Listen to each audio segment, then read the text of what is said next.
இந்த நாளிலே விசுவாசிகளின் நிலை என்று சொல்லுகிற விஷயத்திலே நாம் தியானித்து வருகிறதிலே 5வது ஒரு குறிப்பை இன்றைக்கு நாம் தியானிப்போம். அந்த விசுவாசிகளுக்கு என்ன பெயர் வழங்கப்பட்டிருக்கிறது, அதன் காரணமாக அவர்களுடைய நிலை என்ன என்பதை பார்த்து கொண்டிருக்கிறோம். அதில் மிக முக்கியமான ஒரு சிலதையே நாம் பார்க்கிறோம். அதில் 1 கொரிந்தியர் 1ஆம் அதிகாரம் 21ஆம் வசனத்திலே பார்க்கலாம். எப்படி எனில் தேவ ஞானத்துக்கேற்ற உலகமானது சுய ஞானத்தினாலே தேவனை அறியாதிருக்கையில் பைத்தியமாக தோன்றுகிற பிரசங்கத்தினாலே விசுவாசிகளை ரட்சிக்க தேவனுக்கு பிரியமாயிற்று. விசுவாசிகள் என்ற ஒரு வார்த்தை இங்கே கொடுக்கப்பட்டிருக்கிறதை நாம் பார்க்கிறோம். கர்த்தருக்கு ஸ்தோத்திரம். விசுவாசிகள் இயேசு கிறிஸ்துவை விசுவாசித்து பின்பற்றுகிறவர்கள், அவர்களுக்கு கொடுக்கப்பட்ட பெயர்களுள் ஒன்று விசுவாசிகள் என்பதாகும். இதை குறிப்பாக 1 கொரிந்தியர் 1ஆம் அதிகாரம் 18 முதல் 31 வரைக்கும் உள்ள வசனங்களிலிருந்தும் 1 தெசலோனிக்கேயர் 2ஆம் அதிகாரம் 10 முதல் 13 வரை உள்ள வசனங்களிலிருந்தும், அதோடு கூட நிருபங்கள் அல்லாத வேதாகமத்தின் மற்ற பகுதிகளில் இருந்தும் நாம் தியானிக்க முடியும். முதலாவது, விசுவாசிகள் யார்? விசுவாசிகள் யார்? கர்த்தருக்கு ஸ்தோத்திரம்.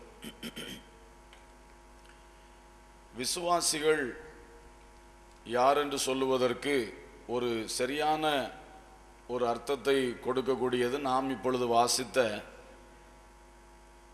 இந்த 1 கொரிந்தியர் 1:21. உலகத்தில் உள்ள மற்ற மனிதர்கள் இயேசு கிறிஸ்துவினுடைய நற்செய்தியை நம்ப முடியாதவர்களாக இருக்கிறார்கள்.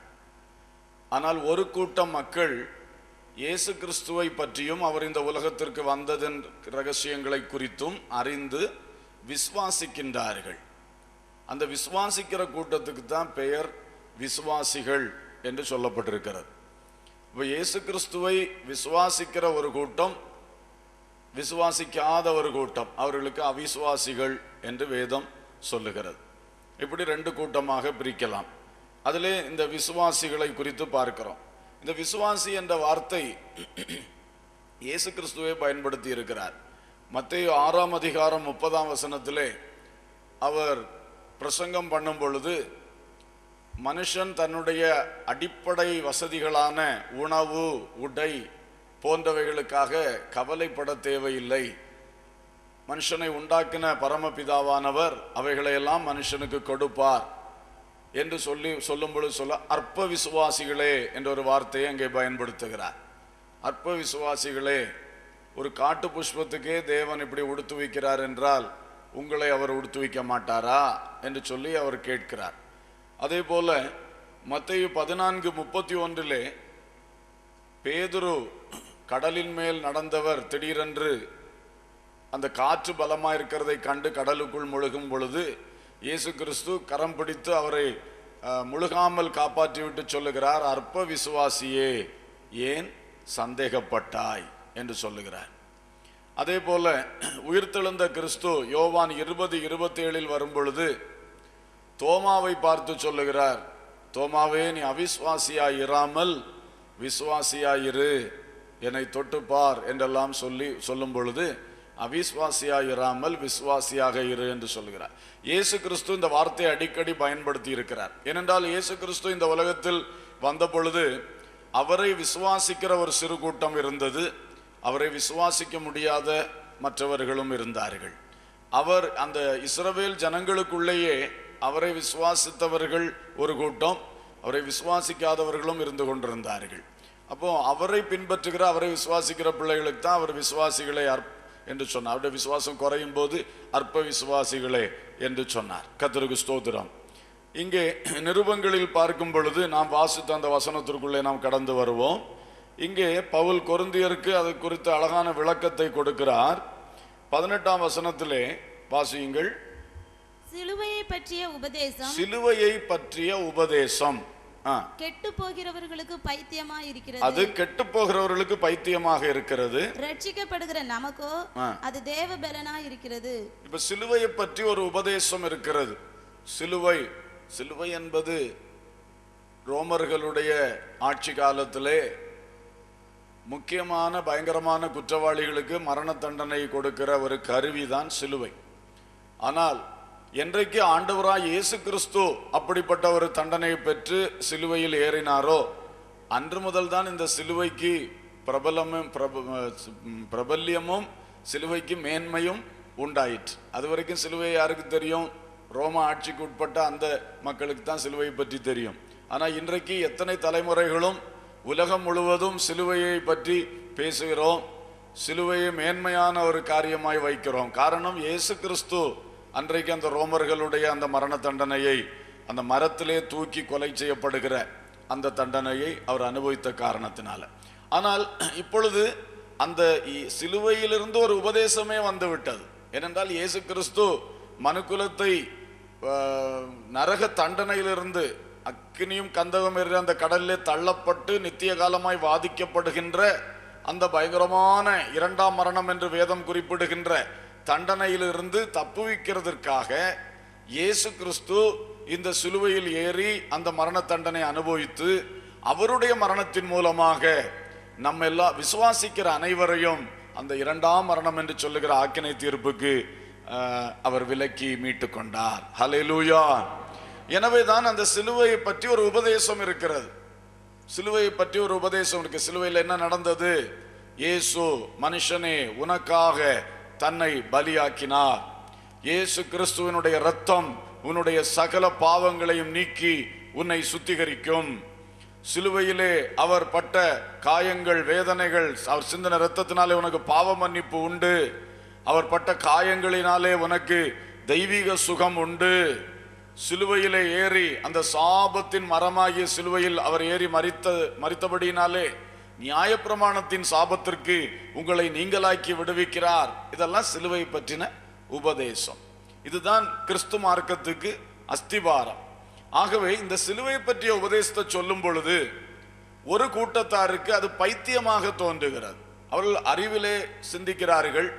ஒருவர் வந்தாராம், அவர் சிலுவையில் ஏறி மரித்தாராம், அதனால எனக்கு ரட்சிப்பு வருகிறதா? என்னுடைய பாவம் மன்னிக்கப்படுமா? அதன் மூலமாக நான் பரலோகம் போவேனா? அவர்களால் அதை புரிந்து கொள்ள முடியல. அவர்களை பவுல் சொல்கிறார், அவர்கள் கெட்டு போகிறவர்கள். கெட்டு போறோன்னா ஆக்கினை தீர்ப்புக்கு நேராய் போகக்கூடியவர்கள். அப்படிப்பட்டவர்களுக்கு சிலுவையை பற்றி பேசும் பொழுது அதை கேட்கிறதுக்கு பைத்தியம் போல தோன்றுகிறது. அவர்களுக்கு அதுல ஒரு லாஜிக் புரியவில்லை. அறிவிலே அவர்கள் பார்க்கிறார்கள், புரிந்து கொள்ள முடியாமல் குழம்பி அவர்கள் இது என்னடா இது பைத்தியமான ஒரு செய்தியா இருக்கு, இதை போட்டு இப்படி பிரசங்கம் பண்றாங்க, இதுக்காக ஒரு கூட்டம் போய் உட்கார்ந்து கேட்டுட்டு இருக்காங்க, இதை நம்பி ஒரு கூட்டம் போறாங்கன்னு மற்றவர்கள் இந்த விசுவாசிகளான கூட்டத்தை பார்க்கும் பொழுது அவங்களுக்கு எல்லாம் ஒரு பைத்தியம் போலையும் பரிகாசம் போலையும் தோன்றி கொண்டே இருக்கிறது. ஆனால் மறுபக்கம் சொல்லுகிறார், ரட்சிக்கப்படுகிற நமக்கோ அது அந்த சிலுவை பற்றிய உபதேசம் தேவ பலனா இருக்கிறது. ஹல்லேலூயா. அவர்களுக்கு பைத்தியமாய் தோன்றுகிறது. ஆனால் விசுவாசிக்கிற நமக்கு, விசுவாசித்து அந்த ரட்சிப்பை பெறுகிற நமக்கு அது எப்படி தோன்றுகிறது, எப்படி இருக்கிறது? அதுதான் தேவ பலன். நம்ம வாழ்க்கையில் அதை அனுபவித்திருக்கிறோம். இந்த சிலுவையை நாம் ஏற்றுக்கொண்டு, சிலுவையினுடைய உபதேசத்தை நாம் ஏற்றுக்கொண்டு கிறிஸ்துவுக்குள் வந்த பிறகு நம்முடைய பழைய வாழ்க்கைக்கும் புதிய வாழ்க்கைக்கும் இருக்கிற வித்தியாசம் என்ன என்பதை நாம் வாழ்க்கையிலே டெய்லி அனுபவித்து அறிகிறோம். அதனால நமக்கு தைரியமாய் சொல்ல தெரியும், இந்த சிலுவை பற்றிய உபதேசம் பைத்தியமானது அல்ல, அது தேவ பலன். ஹல்லேலூயா. அது தேவ பலன். கர்த்தருக்கு ஸ்தோத்திரம். இப்போ பாருங்கள், அடுத்து அவர் தொடர்ந்து விளக்குகிறார். இந்த ஞானிகளுடைய ஞானத்தை தேவன் அழித்து புத்திசாலிகளுடைய புத்தியை அவமாக்குவேன் என்று எழுதப்பட்டிருக்கிறது 19ஆம் வசனத்துல. அதுபோல தேவன் என்ன செய்தாராம், ஞானிகளை வெட்கப்படுத்தும்படி, ஞானிகளுடைய ஞானத்தினாலே, உலக ஞானிகளுடைய ஞானத்தினாலே சிலுவையின் ரகசியத்தை அறிந்து கொள்ள முடியாது. உலகத்திலே உள்ள புத்திசாலிகளுடைய புத்தியினாலே சிலுவை பற்றின ரகசியத்தை அவங்களுக்கு புரிந்து கொள்ள முடியாது. கர்த்தருக்கு ஸ்தோத்திரம். 21ஆம் வசனம், எப்படி எனில் தேவ ஞானத்துக்கு ஏற்றபடி உலகமானது சுய ஞானத்தினாலே தேவனை அறியாதிருக்கையில் பைத்தியமாய் தோன்றுகிற பிரசங்கத்தினாலே விசுவாசிகளை ரட்சிக்க தேவனுக்கு பிரியமாயிற்று. அப்ப பாருங்கள், உலகம் சுய ஞானத்தினால நிரம்பி இருக்கிறது. உலக மனிதர்கள் இந்த சுய ஞானத்தினால அவங்களுக்கு தன்னை படைத்த தேவனை அறிந்து கொள்ள முடியவில்லை. அப்படி இருக்கும் பொழுது தேவனுக்கு என்ன சித்தம் இருந்ததுன்னா, இந்த அவர்களுக்கு பைத்தியமாய் தோன்றுகிற இந்த பிரசங்கத்தினாலே, எந்த பிரசங்கம்? சிலுவையை பற்றின பிரசங்கம் அல்லது உபதேசத்தினாலே விசுவாசிகளை ரட்சிப்பது. அதை யார் யார் விசுவாசிக்கிறாங்களோ அவர்களை அந்த பயங்கரமான ஆக்கினை தீர்ப்பிலிருந்து ரட்சிப்பது தேவனுக்கு பிரியமாயிற்று.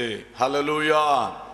அப்ப இந்த வசனத்திலே தெளிவான விளக்கம் வருகிறது. யார் யார் இந்த சிலுவையை பற்றின உபதேசத்தை விசுவாசிக்கின்றார்களோ அவர்களுக்கு பேர் தான் விசுவாசிகள்.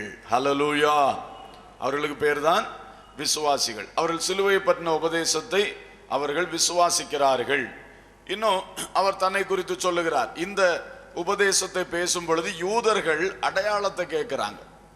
யூதர்கள் இதை விசுவாசிக்க முடியாம இதுக்கு எவிடன்ஸ் என்ன, எவிடன்ஸ் என்னன்னு சொல்லி யூதர்கள் கேட்டுக்கொண்டே இருக்கிறாங்க. எப்பவுமே யூதர்களுக்கு அதுதான், மேசியா வருவார்னு அவங்களுக்கு தெரியும். ஆனால் இயேசுதான் அந்த மேசியா என்பதை விசுவாசிக்க முடியல. அங்கேதான் அவர்கள் குழம்பி போனார்கள். அவர்கள் இன்றைக்கு கூட இனிதான் மேசியா வரப்போறார்னு நினைச்சு அவர்கள் எருசலேம் தேவாலயத்தினுடைய ஒரு சுவர்ல போய் முட்டி முட்டி அழுது கொண்டிருக்கிறார்களாம். மேசியாவே சீக்கிரம் வாரும் வாரும். அவர் வந்துட்டு போய் இன்னைக்கு 2000க்கு மேல ஆண்டுகள் ஆயாச்சு. ஆனாலும் பாருங்க, அந்த யூதர்கள் இனிதான் வருவார்னு நினைச்சிட்டு இருக்கிறாங்க. அப்ப அவங்க மேசியா வருவார் என்பது அவங்களுக்கு தெரியும். மேசியான கிறிஸ்து ரட்சகர் வருவார் என்று அவங்களுக்கு தெரியும். ஆனால் அதுதான் இயேசு என்கிற விஷயத்துல அவங்களால விசுவாசிக்க முடியாம குழம்பிட்டாங்க. அவங்க அடையாளம் தேடுவாங்க எப்பவும். அதுக்கு என்ன அடையாளம், அதுக்கு என்ன அடையாளம்? இயேசுகிட்டே கேட்டாங்க ஒரு தடவை, நீர் இப்படி சொல்லுகிறீரே, இதுக்கு என்ன அடையாளம்? அப்ப அவர் சொன்னார், யோனா எப்படி 3 நாள் மீனின் வயிற்றில் இருந்தானோ அதே போல மனுஷகுமாரனும் 3 நாள் பூமியின் இருதயத்தில் இருப்பார். இதுதான் அடையாளம் அப்படின்னு சொன்னார். நீங்கள் பொல்லாத விபசார சந்ததியார் அடையாளம் தேடுகிறீர்கள், இதுதான் உங்களுக்கு அடையாளம். யோனாவுக்கு சம்பவம் உங்களுக்கு தெரியுமில்ல, அவன் 3 நாள் மீன் வயிற்றில் இருந்த மாதிரி நானும் 3 நாள் பூமியின் இருதயத்தில் இருப்பேன், அதான் உங்களுக்கு அடையாளம்னு சொன்னார். அப்போ இவர்கள் எப்போ அந்த அடையாளம் தேடுகிற ஒரு கூட்டத்தார், அவங்களால விசுவாசிக்க முடியல. இனி ஒரு கூட்டம் கிரேக்கர். கிரேக்கர் என்ன தேடுறாங்களாம்? 22ஆம் வசனம், யூதர்கள் அடையாளத்தை கேட்கிறார்கள், கிரேக்கர் ஞானத்தை தேடுகிறார்கள். கிரேக்கருக்கு எல்லாத்திலையும் ஒரு லாஜிக் வேணும். அவர்கள் தத்துவ சாஸ்திரிகள், தத்துவத்தில் நிற்கக்கூடியவர்கள் கிரேக்கர்கள். பெரிய அறிவாளிகள், உலகத்திலே படித்தவர்கள், எல்லாவற்றுக்கும் ஒரு கொள்கை கற்பிக்கக்கூடியவர்கள் கிரேக்கர்கள். அதனால அவங்களுக்கு எல்லாத்துக்கும் இது எப்படி நடக்குது, என்ன லாஜிக்கலையாக இது நடக்கிறது? அப்ப அவர்கள் என்ன ஞானத்தை தேடுகிறார். சிலுவை பற்றிய உபதேசத்தை பிரசங்கம் பண்ணினா ஒரு யூதன் கேட்டுட்டு இருந்தா அவன் ஃபுல்லா இதுக்கு என்ன அடையாளம், இதை எப்படி நான் நம்ப முடியும், அந்த சிந்தனையில் அவன் இருப்பான். இவன் கிரேக்கன் என்ன சொல்லுவான், இதுல என்ன தத்துவம் இருக்குது, இதுல என்ன கொள்கை இருக்குது, எப்படி நான் அதை விசுவாசிக்க முடியும்? இவங்க 2 பேரும் இதுல குழம்பிட்டே இருக்கிறாங்க. இந்த 2 கூட்டத்தாருக்கும் இயேசுடைய சிலுவை மரணத்தை, அந்த உபதேசத்தை விசுவாசிக்க முடியாமல் போய் கொண்டிருக்கிறது. அவர் சொல்லுகிறார், அந்த நிலையிலே நாங்கள் என்ன செய்கிறோம்? 23ஆம் வசனம், வாசிங்க. நாங்களோ சிலுவையில் அறையப்பட்ட கிறிஸ்துவை பிரசங்கிக்கிறோம், அவர் யூதருக்கு இடரலாயும் கிரேக்கருக்கு பைத்தியமாயும் இருக்கிறார். பாருங்க, அப்ப சொல்றார், நாங்க சிலுவையில் அறையப்பட்ட இயேசுவை கரெக்டா பிரசங்கம் பண்றோம், இவர்தான் கிறிஸ்து என்று பிரசங்கம் பண்றோம்.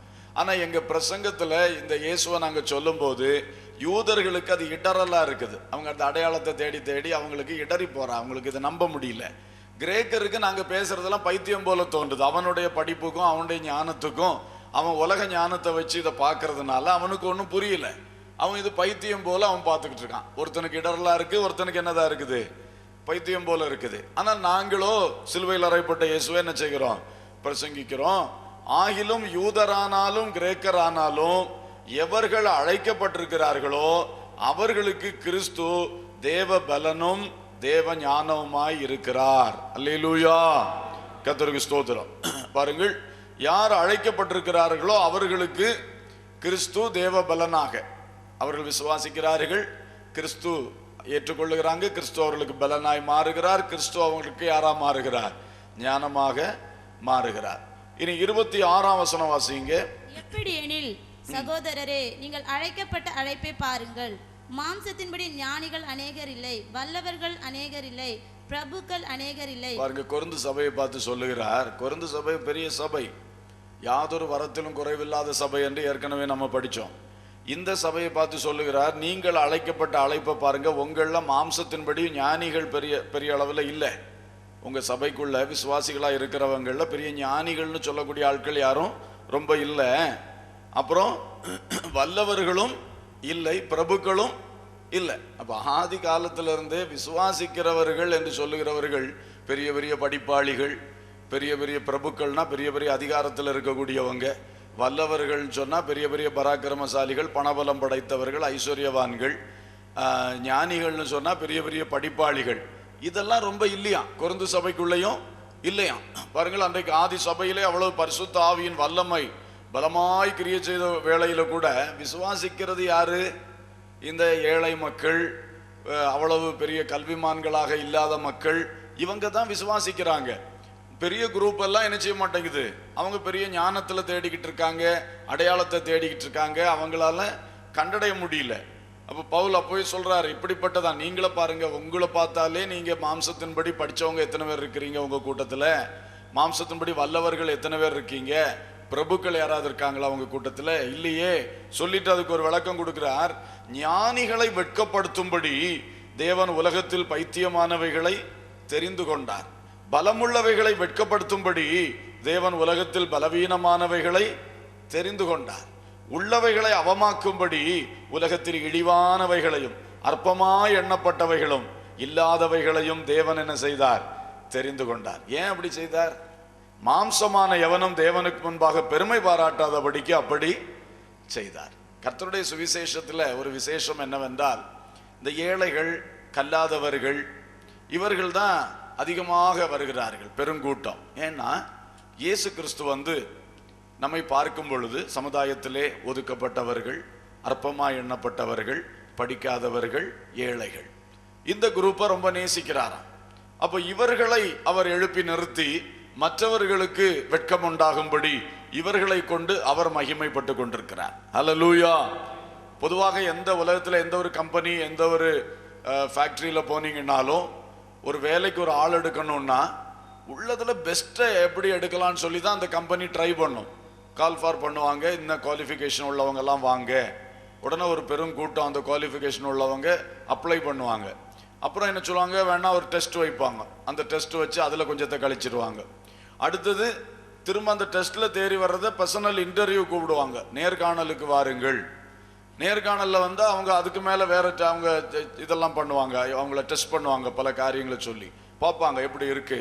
எப்படி இவங்க எல்லாருமே ஒரு 10 பேர் வந்துட்டாங்கன்னா 10 பேரும் படித்தவங்க தான், 10 பேரும் இந்த நம்ம வச்ச பரீட்சையிலையும் பாஸ் ஆனவங்க தான். ஆனால் இந்த 10 பேரில் எப்படி தோற்றத்தில் எப்படி இருக்காங்க, பழகு முறையில் எப்படி இருக்காங்க, அவங்களுடைய செயல்பாடு எப்படி இருக்கு, அவங்களுடைய பேச்சு எப்படி இருக்கு, எல்லாம் பார்க்குறான். எதுக்கு? நல்ல பெஸ்ட்டை தெரிஞ்செடுக்கணும் என் கம்பெனியில். காரணம், அவனை வச்சு தான் நான் கம்பெனியை மேன்மைப்படுத்தி மேலே கொண்டு வர வேண்டியது அவசியமாக இருக்கு. அவன் எனக்கு தேவை. அந்த ஆளை நல்ல ஆளா, அவனுடைய திறமையில நான் முதலெடுக்க போறேன். அதனால எனக்கு பெஸ்ட் ஆள் வேணும். ஆனா இயேசு கிறிஸ்துடைய தெரிந்து கொள்ளுதல் நேர தலைகீழ. இயேசு கிறிஸ்துடைய தெரிந்து கொள்ளுதல் இப்போ என்ன ஊழியத்துக்கு தெரிந்து கொண்டிருக்கிறார்னா, எனக்கு திறமையை வைத்து அவருடைய ஊழியத்தை நடத்தணும்னு என்ன தெரிந்து கொள்ளல. என்னிடத்துல திறமையே இல்லை, நான் அவருடைய பலத்துல சார்ந்து நிற்பேன் என்று நம்பிதான் என்ன தெரிந்து கொண்டிருக்கிறார். அல்லேலூயா. ரெண்டுக்கும் வித்தியாசம் இருக்கு பாத்தீங்களா? நேர தலைகீழ இருக்கு. உலகம் அவனுடைய திறமையை எடுத்து தனக்கு பயன்படுத்தி தன்னுடைய கம்பெனியை வளர்க்கறதுக்காக பெஸ்ட்டை தெரிந்தெடுக்குது. ஆனா இயேசு அவரிடத்துல எல்லாமே இருக்கிறது. ஆபிரகாமை பார்த்து சொன்னார்ல, நான் சர்வ வல்லமை உள்ள தேவன், நீ எனக்கு முன்பாக நடந்து கொண்டு உத்தமனாயிரு. இயேசு கர்த்தர் மாத்தி சொல்லி இருக்கலாமே, ஆபிரகாமே நீ ரொம்ப பெரிய ஆளு, நீ எனக்காக பல காரியங்களை செய்யணும் பார்த்துக்க, அப்படிலாம் சொல்லி இருக்கணும். அப்படி சொல்லல, நான் சர்வ வல்லமையுள்ள தேவனப்பா, எனக்கு எல்லாம் செய்ய முடியும், நீ முன்னால நீ உத்தமமா இரு, அதுதான் உன்னை நான் தெரிஞ்சு கொண்டிருக்கேன். நீ உத்தமமா இருந்து நான் சொல்லதை நீ செய்யணும், நான் என் விருப்பத்தை நீ செய்யணும், அதுக்கு தான் உன்னை தெரிஞ்சிருக்கேன். உனக்கு திறமையை காட்டுறதுக்கு நான் உன்னை என்ன செய்யல, தெரிந்து கொள்ளல. அப்படித்தான் கர்த்தர் தெரிந்து கொள்ளுகிறார். எனவேதான் கர்த்தர் என்ன செய்கிறார், நம்ம எல்லாம் தெரிந்து கொள்ளுகிறார். பலவீனர்களை தெரிந்து கொண்டா நம்ம பெருமை பாராட்ட மாட்டோம். நான் என் பலத்தினால செய்தேன்னு சொல்ல மாட்டேன். நமக்கே தெரியும் நமக்கு பலன் இல்லை, கர்த்தர் தான் என்ன செஞ்சுட்டு இருக்கிறாரு, பலப்படுத்துறாரு. அறிவுள்ள ஆளை தெரிஞ்செடுத்தா அந்த ஆள் என்ன சொல்லும், என் அறிவுனால தான் நான் இதெல்லாம் இயேசுவை பற்றி எல்லா இடத்துலையும் சொன்னேன், அதனால தான் இயேசுடைய ராஜ்யத்துக்கு பெரிய பிரயோஜனம் உண்டாச்சு, அப்படி தன்னை சொல்லுவார். ஆனால் நமக்கு அப்படி சொல்ல முடியாது, நாம் அப்படிப்பட்ட பெரிய அறிவுள்ளவர்கள் அல்ல. அப்போ நமக்கு தெரியும், தேவன் தந்த அறிவையா, தேவன் என்னை பயன்படுத்துறார். இதுக்காகத்தான் தேவன் என்ன செய்கிறார்னு சொன்னா, ஒன்றும் உதவாதவர்களை தெரிந்து கொள்ளுகிறார். அப்படித்தான் கர்த்தர் நம்ம எல்லாம் கூட்டி வைத்திருக்கிறார். ஹல்லேலூயா. ஆனா நம்மகிட்ட இருக்கிற ஒரு பெரிய விசேஷம் என்னன்னா, பெரிய பெரிய ஞானிகள் இயேசுவை விசுவாசிக்கல, இயேசுடைய சிலுவையை விசுவாசிக்கல, நாம் விசுவாசித்தோம். அது தேவனுடைய கிருபை. ஹல்லேலூயா. அது ஒரு பெரிய கிருபை. இப்படி இதனாலதான் கர்த்தர் என்ன செய்திருக்கிறார், நம்மை இதுக்காக தெரிந்து கொண்டிருக்கிறார். எனவே 26ஆம் வசனத்துல படிச்சோம், மாம்சத்தின்படி ஞானிகளோ வல்லவர்களோ பிரபுக்களோ அநேகர் இல்லை. இனி இப்ப நம்ம சொல்லும் பொழுது அந்த விசுவாசிகள் யார் என்று சொன்னேனே, அதுல ஒன்று சிலுவையை பற்றின உபதேசத்தை அல்லது பிரசங்கத்தை ஏற்றுக்கொண்டு ரட்சிக்கப்பட்டவர்கள், அவங்க தான் விசுவாசிகள். இரண்டாவது, இந்த 26ஆம் வசனத்தின் அடிப்படையிலும் 31ஆம் வசனத்தின் அடிப்படையிலும் அதையும் வாசிப்போம். அவரே தேவனால் நமக்கு ஞானமும் நீதியும் பரிசுத்தமும் மீட்புமானார். இந்த 4 காரியமும் நம்மகிட்ட இல்லாம இருந்தது. கிறிஸ்துவை பற்றின உபதேசத்தை நம்ம கேட்ட பொழுது கிறிஸ்துவே நமக்கு இந்த 4 காரியமுமாய் மாறி இருக்கிறார். ஞானம், நீதி, பரிசுத்தம், மீட்பு. இந்த 4ம் அவர் மூலமாக நமக்கு வந்தது. அப்போ இரண்டாவது காரியம், விசுவாசிகள் என்றால் யார்? கிறிஸ்துவை தங்கள் ஞானமாக, நீதியாக, பரிசுத்தமாக, மீட்பாக கொண்டவர்கள் விசுவாசிகள். சரியா? முதல் பாயிண்ட் நம்ம ரொம்ப நேரம் அதை பேசணும். சிலுவை பற்றின உபதேசத்தை கேட்டு ரட்சிக்கப்பட்டவர்கள் தான் விசுவாசிகள். இரண்டாவது யார் விசுவாசிகள் என்றால், கிறிஸ்துவை தங்களுடைய ஞானமும் நீதியும் பரிசுத்தமும் மீட்புமாக கொண்டவர்கள் தான் விசுவாசிகள். அப்போ நாம் இயேசு கிறிஸ்துவை மனமாற ஏற்றுக்கொள்ளும் பொழுது நமக்கு கிறிஸ்து ஞானமாக மாறிவிடுகிறார். நமக்கு இந்த மாதிரி தெய்வ ரகசியங்களை அறியக்கூடிய ஒரு ஞானம் கிடையாது. ஆனால் நமக்குள்ளே கிறிஸ்து வந்ததுனால, நாம் விசுவாசித்த காரணத்தினாலே அந்த கிறிஸ்துவே நமக்கு ஞானம். ஹல்லேலூயா. நமக்குள்ள நீதி கிடையாது, நாம் போய் தேவனுக்கு முன்னால போய் நிற்க முடியாது, நாம் பாவம் செய்தவர்கள். ஆனால் இந்த கிறிஸ்துவே நமக்கு நீதியாக என்ன செய்து விட்டார், மாறிவிட்டார். நமக்குள்ள பரிசுத்தம் கிடையாது, நம்ம அசுத்தர்கள், அசுத்தமான காரியங்களை நினைக்கிறவங்க, அசுத்தமான காரியங்களை செய்தவங்க. ஆனா இயேசு கிறிஸ்து நமக்குள்ள வந்த பிறகு நம்மை அவர் பரிசுத்தப்படுத்தி அவரே நமக்கு பரிசுத்தமாக மாறி இருக்கிறார். நாம நரகத்துக்கு போக வேண்டியவர்கள், பிசாசுடைய ஆவிகளோடு அந்த ஆக்கினையை போய் அனுபவிக்க வேண்டிய ஆட்கள். ஆனால் நம்மை நாமே அதிலிருந்து காப்பாற்ற நமக்கு முடியாது. இயேசு கிறிஸ்துவே நம்முடைய மீட்பாக, ரட்சிப்பாக மாறிவிட்டார். அல்லேலூயா. இதுதான் விசுவாசிகள். கர்த்தருக்கு ஸ்தோத்திரம். இன்னும் ஒரு காரியம் கூட, யார் விசுவாசிகள் என்பதை பார்க்கலாம். 1 தெசலோனிக்கேயர் 2ஆம் அதிகாரம் 13ஆம் வசனம். ஆகையால் நீங்கள் தேவ வசனத்தை எங்களாலே கேள்விப்பட்டு ஏற்றுக்கொண்ட போது அதை மனுஷர் வசனமாக ஏற்றுக்கொள்ளாமல் தேவ வசனமாகவே ஏற்றுக்கொண்டதினாலே நாங்கள் இடைவிடாமல் தேவனுக்கு ஸ்தோத்திரம் செலுத்துகிறோம். அது மெய்யாகவே தேவ வசனம்தான், விசுவாசிக்கிற உங்களுக்குள்ளே அது பலனும் செய்கிறது. சரி, இங்கே விசுவாசிகளை பற்றி அவர் பேச ஆரம்பித்தார். 10ஆம் வசனத்திலிருந்தே பேச ஆரம்பித்தார். விசுவாசிகளாகிய உங்களுக்குள்ளே நாங்கள் எவ்வளவு பரிசுத்தமா, நீதியா, பிழையின்மையா நடந்தோன்னு சொல்லி ஆரம்பிச்சுட்டு கீழே அவங்கள பற்றி சொல்லும் பொழுது 13ஆம் வசனத்தில் சொல்லுகிறார், தேவ வசனத்தை தேவ வசனமாகவே நீங்கள் ஏற்றுக்கொண்டீர்கள். அதுதான் விசுவாசிகள். தேவ வசனத்தை மனுஷர் வசனமாக ஏற்றுக்கொள்ளாமல் தேவ வசனமாகவே என்ன செய்தீர்கள், ஏற்றுக்கொண்டீர்கள். அப்போ ஒரு கூட்டம் தேவ வசனத்தை பிரசங்கிக்கும் பொழுது அதை மனுஷர் வார்த்தையாக எடுக்கிறாங்க, அவங்க அவிசுவாசிகள், விசுவாசிக்க மாட்டாங்க. இது இந்த ஊழியக்காரர் என்னோ பேசுகிறார், இந்த மனுஷன் என்னோ பேசுகிறார். பைபிள் வாசித்தாலும் இது ஏசாயா என்னதோ சொல்லி வச்சிருக்கிறார், பவுல் ஏதோ எழுதி வச்சிருக்கிறார், லூக்கா ஏதோ எழுதி வச்சிருக்கிறார். இப்படிதான் மனுஷர் வார்த்தையாக எடுப்பார்கள். அவர்கள் விசுவாசிகள் அல்ல. ஆனால் விசுவாசிகள் யார்? தேவ வசனத்தை மனுஷர் வார்த்தைகளாக எடுக்காமல் தேவ வசனமாகவே ஏற்றுக்கொள்வது, அதுதான் விசுவாசிகள். அல்லேலூயா. நமக்கும் மற்றவங்களுக்குள்ள வித்தியாசம் இதிலே தெரிகிறது. நம்ம எப்பவுமே நம்ம என்ன செய்யணும், ஒரு பிரசங்கம் வருதுன்னு சொன்னா, இப்ப நான் பிரசங்கம் பண்ண என் வார்த்தையாக எடுக்கக்கூடாது. அதை தேவன் என்னோடு என்ன பேசுகிறார், இவர் மூலமாக தேவன் என்னோடு என்ன பேசுகிறார், அதில் கவனமாக நாம் இருக்க வேண்டும். சொல்லப்படுகிற வார்த்தை தேவன் நமக்கு தருகிற வார்த்தை. பைபிளை வாசிக்கும் பொழுதும் சிலர் என்ன சொல்வார்கள், இது பவுல் சொன்ன வார்த்தை, இது ஏசாயா சொன்ன வார்த்தை, அது எரேமியா சொன்ன வார்த்தை என்று அவர்களுடைய சொந்த வார்த்தை போல எடுப்பாங்க. அப்படி எடுக்கக்கூடாது. மனுஷர் வார்த்தையாக நம்ம எடுக்கக்கூடாது. அப்ப நம்ம விசுவாசிகள் இல்லை. அது தேவனுடைய வார்த்தை. பவுல் மூலம் சொல்லப்பட்டது தான், ஏசாயா மூலம் சொல்லப்பட்டது தான். ஆனால் ஆவியானவர் அதை பரிசுத்த வேத எழுத்துக்களாக நமக்கு எடுத்து என்ன செய்திருக்கிறார், தந்திருக்கிறார். கர்த்தருக்கு ஸ்தோத்திரம். ஆகவே நாம் கட்டாயமாக தேவனுடைய வேத புஸ்தகத்தின் வசனங்களை தேவ வார்த்தைகளாகவே என்ன செய்ய வேண்டும், எடுத்துக்கொள்ள வேண்டியது மிகவும் அவசியமாக இருக்கிறது. தேவ வார்த்தை 2 பேதுரு 1 அதிகாரம் 20-21 வாசிங்க. வேதத்தில் உள்ள எந்த தீர்க்க தரிசனமும் சுய தோற்றமான பொருளை உடையதாயிராதென்று நீங்கள் முந்தி அறிய வேண்டியது.